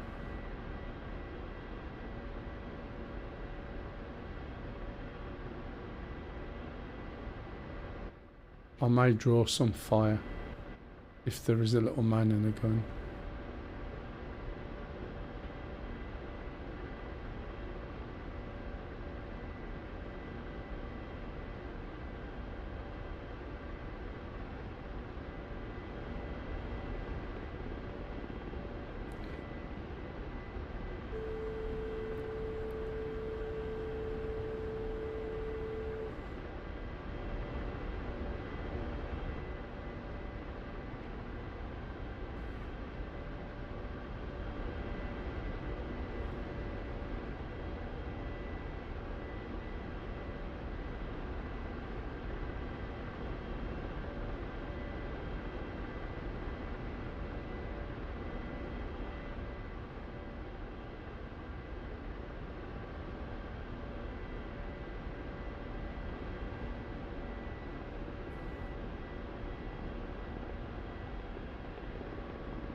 That guy there.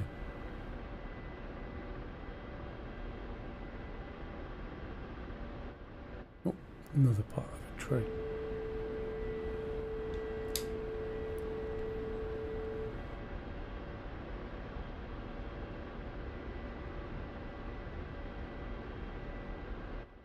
I think it's firing at me.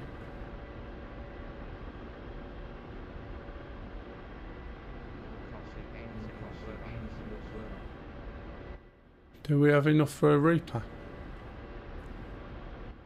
I couldn't see the option. Right, okay.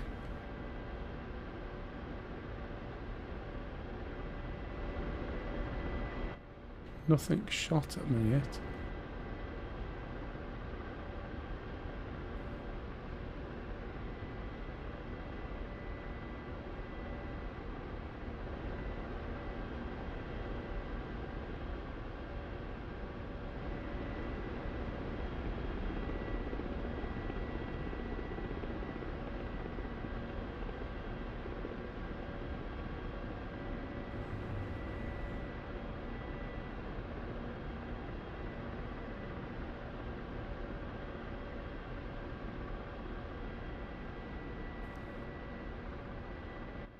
Got no buildings we need to get rid of.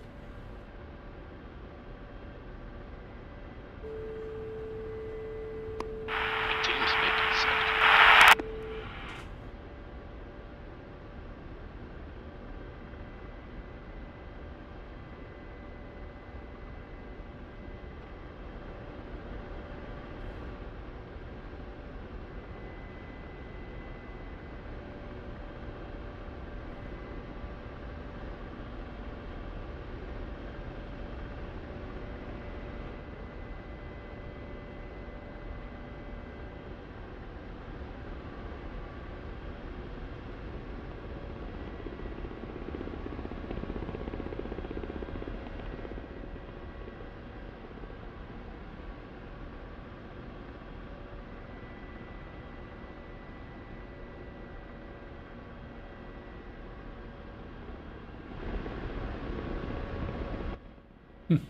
Yeah. Oh, shots, shots. Can you see where those shots are coming from, anyone? Okay, I'm by the black smoke. I had some shots from behind as I went towards the black smoke. This is me, by the way, flaring.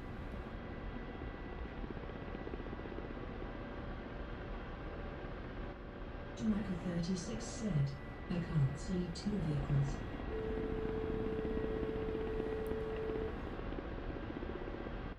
Something had a... You can see two vehicles. Oh, shit. Whereabouts? Something shot at me. Over here. What's that there?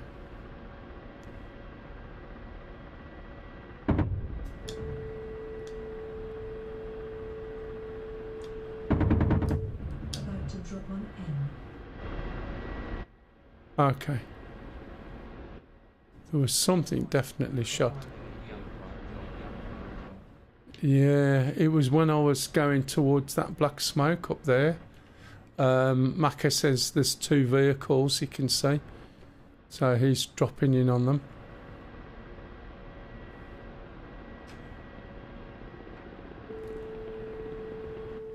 Kind of a little bit quick for doing this, actually. Look.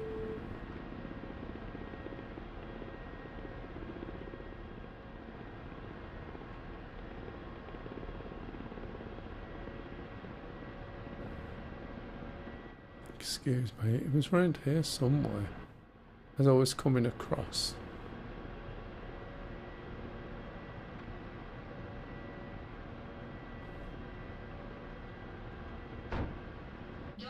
Yeah, I've just been shot. Where are those coming from? Yeah, it's coming from my right. Yeah, I'll move higher. There's definitely something. I think it's from my... They've damaged the chopper.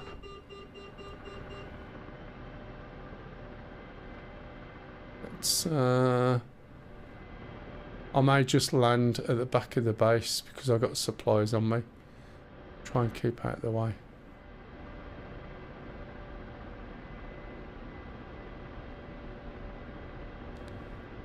Go over here. Something's wrong with the chopper. It's been shot.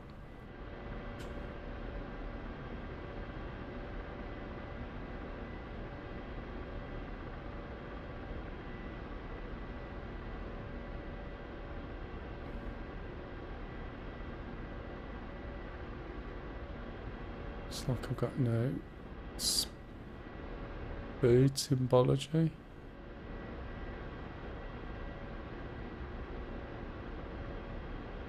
The wheels down as well to make sure. 2 dead. Okay, excellent. I'm damaged, so hopefully I can land. Have we gone grey yet? I don't think we have we?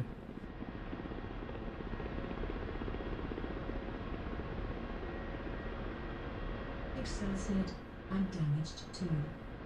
Damaged goods, are But it's fine.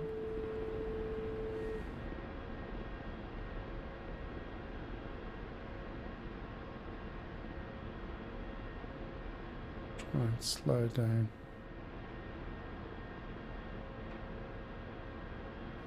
This isn't behaving quite right, but...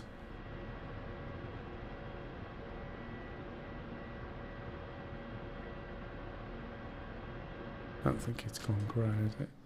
Nope.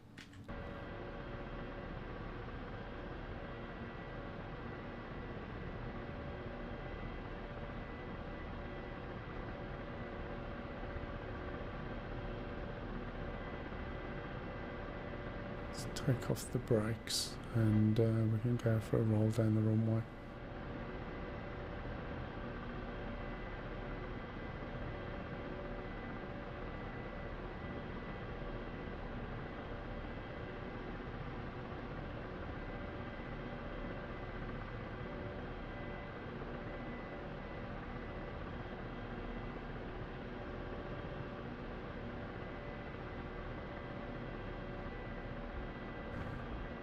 Right.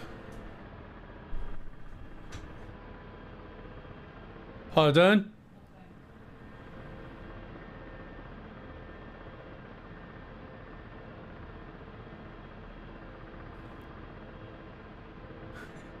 Can you hear the language coming out from the other side?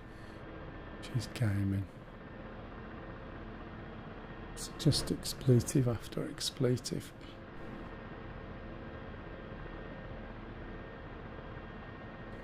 Right, I think I'm going down the runway, but up on the right hand side, which is where the dark smoke was. When I was coming round, it felt like I was getting shot from the right hand side, so I believe it's up on the right. I wasn't sure what it was though, but I'm damaged, so I thought I'll go for a roll. Who else we got here? That was the kind of direction the Macca shot where it was there. It may have been those, I'm not sure, but that's the only things that I picked up any shots at.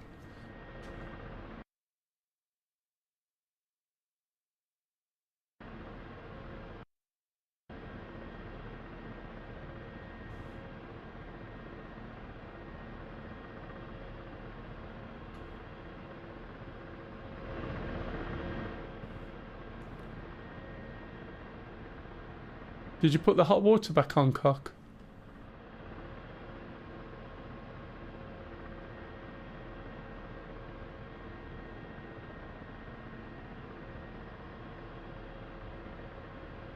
Too much hair product said, bedtime for me.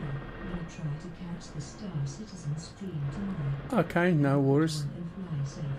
Yeah, cheers, thanks. Hopefully you found some interesting.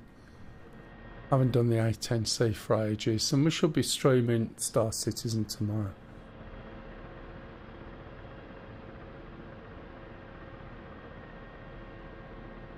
It's definitely something. What just? At 2000 said, my Teams is not working. Oh, right, okay, put.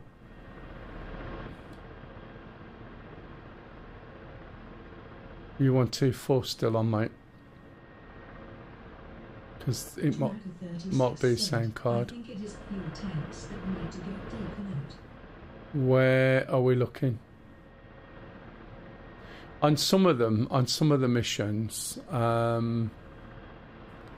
we don't destroy the buildings and things, so it gets a bit confusing, really. 2000 said, I can hear you guys, but don't think you hear me. Right, okay. I think, yeah, your sound card.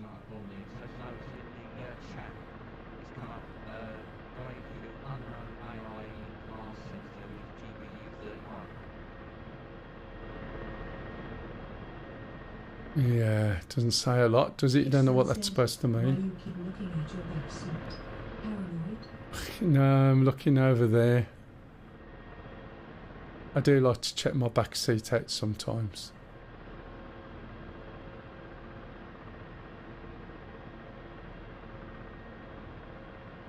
Moving on to the runway, I don't think anyone's coming in now.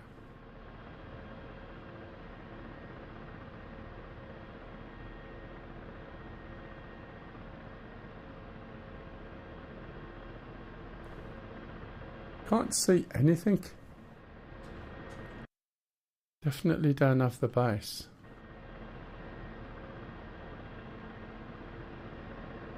Yeah, Mac is suggesting it might be we need to blow the petrol tanks up, but again, not sure. Ooh. On the last one, there was petrol tanks to be destroyed as we went round, but I'm not seeing anything like petrol tanks on here. Yeah, I'm not sure if Mac has seen them. If he has, if you have Mac, just take them out. Right, I just felt a shot from something. Either that or I've got a puncture.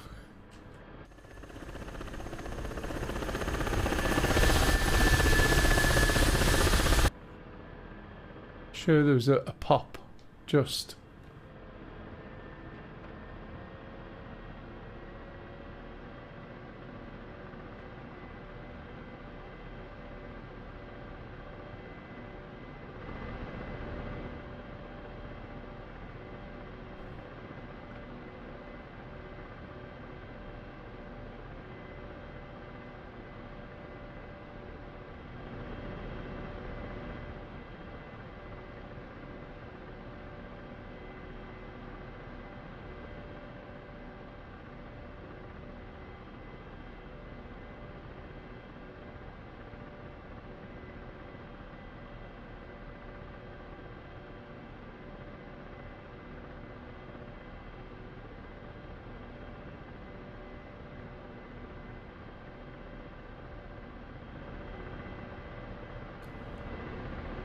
Typical, isn't it?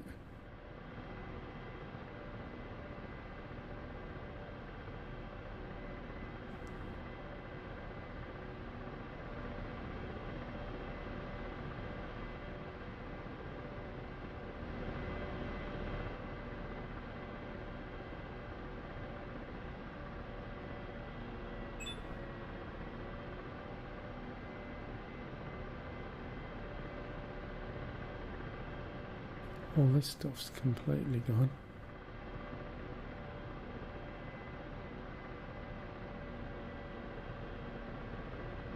That's dead.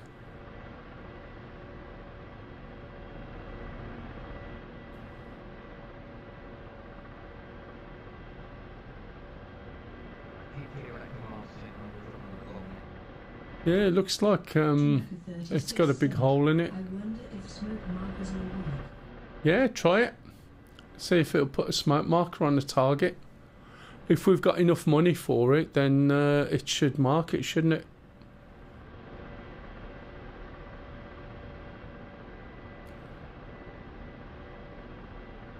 Just going to try a smoke marker on it, see if it highlights the target.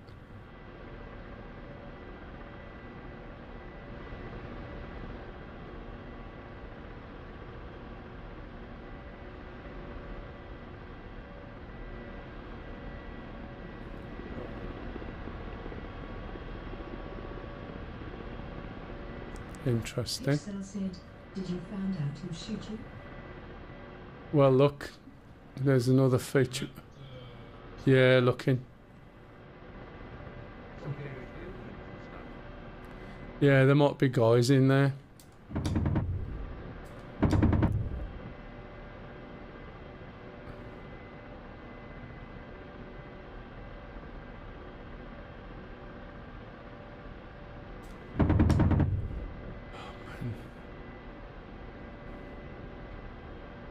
Oops.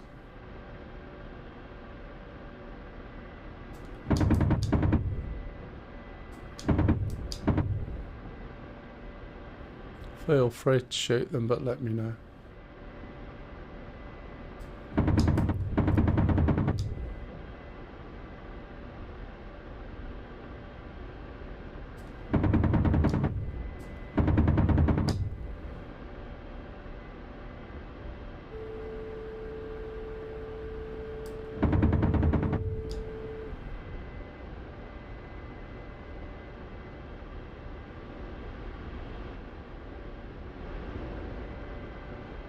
Someone shoot the one over the other side?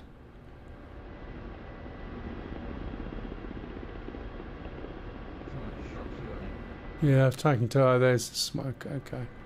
It's on the road. There might be a little guy standing over there.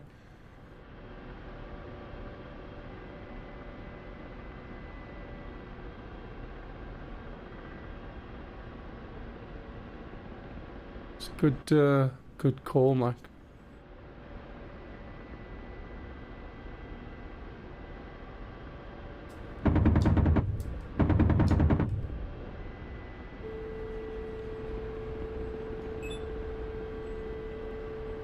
There we go.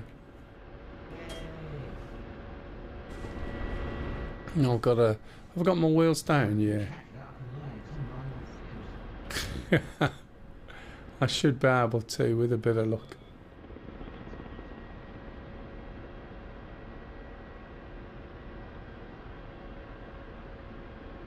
Let's get rid of that. Although I can't tell what my speed is because I've got a problem with it.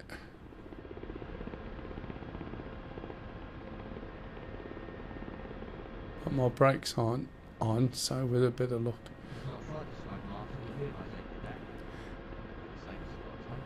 Yeah. Oh well, now we know. The trouble is sometimes the smoke markers are literally on the targets. And when we've done some of these in the past, they've been marked and you can't see the targets. 2000 said, I have surplus with no. You got some supplies as well. That's good. So I've got some, but we need 3, don't we? There we go. Once I can stop. Come on, brakes.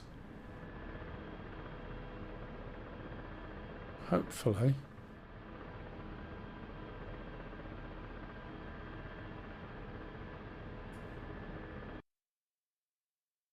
Dust Eyeballs 10 said, hello. Hey, Dusty. How the devil are you? Hope you're well. Coming more or less as I'll be jumping off soon.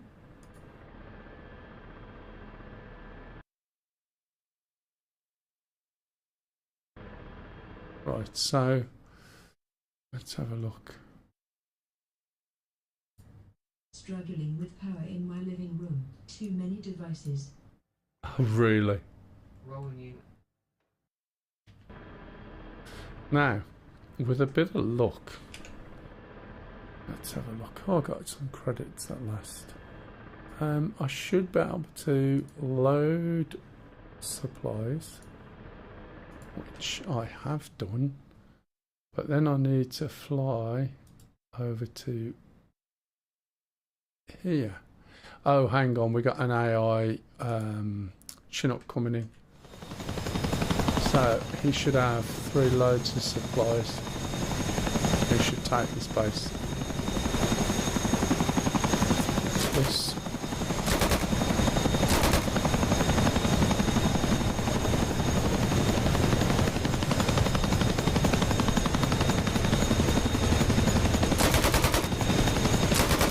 So there's troops out there, or something's out there, look, moving into this base. I don't know what could well be troops.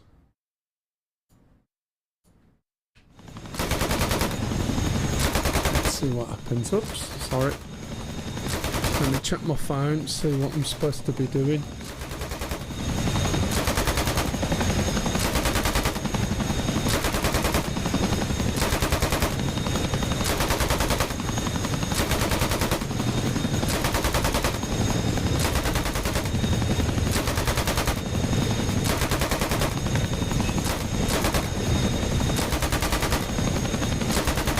So what's it's coming in with supplies to the other base. Come on then, land. Oh man. Indeed. Is there that little gunners in? Oh yeah, look. That guy even looking. Oh he is. Right, so that one should, when he unloads those supplies, capture that base.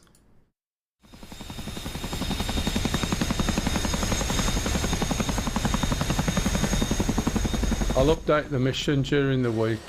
Spate is telling me earlier that there is an updated version and it should pick up with the saves as well. He said there's a lot more logistics in it. So I didn't realise I was running an old one. There you go. So we've captured those. Right, it's time for me to finish now. I can't fly much more on pedals because my feet are killing me. But other than that... Anyone who runs is a VC. What I'll do is pass you on. Still is a well-disciplined VC. When I streamed during the week, I was passing everybody over. The other guy had got some... Yeah. No, that's fair enough, matey. The guy who I passed over to, you're welcome, matey.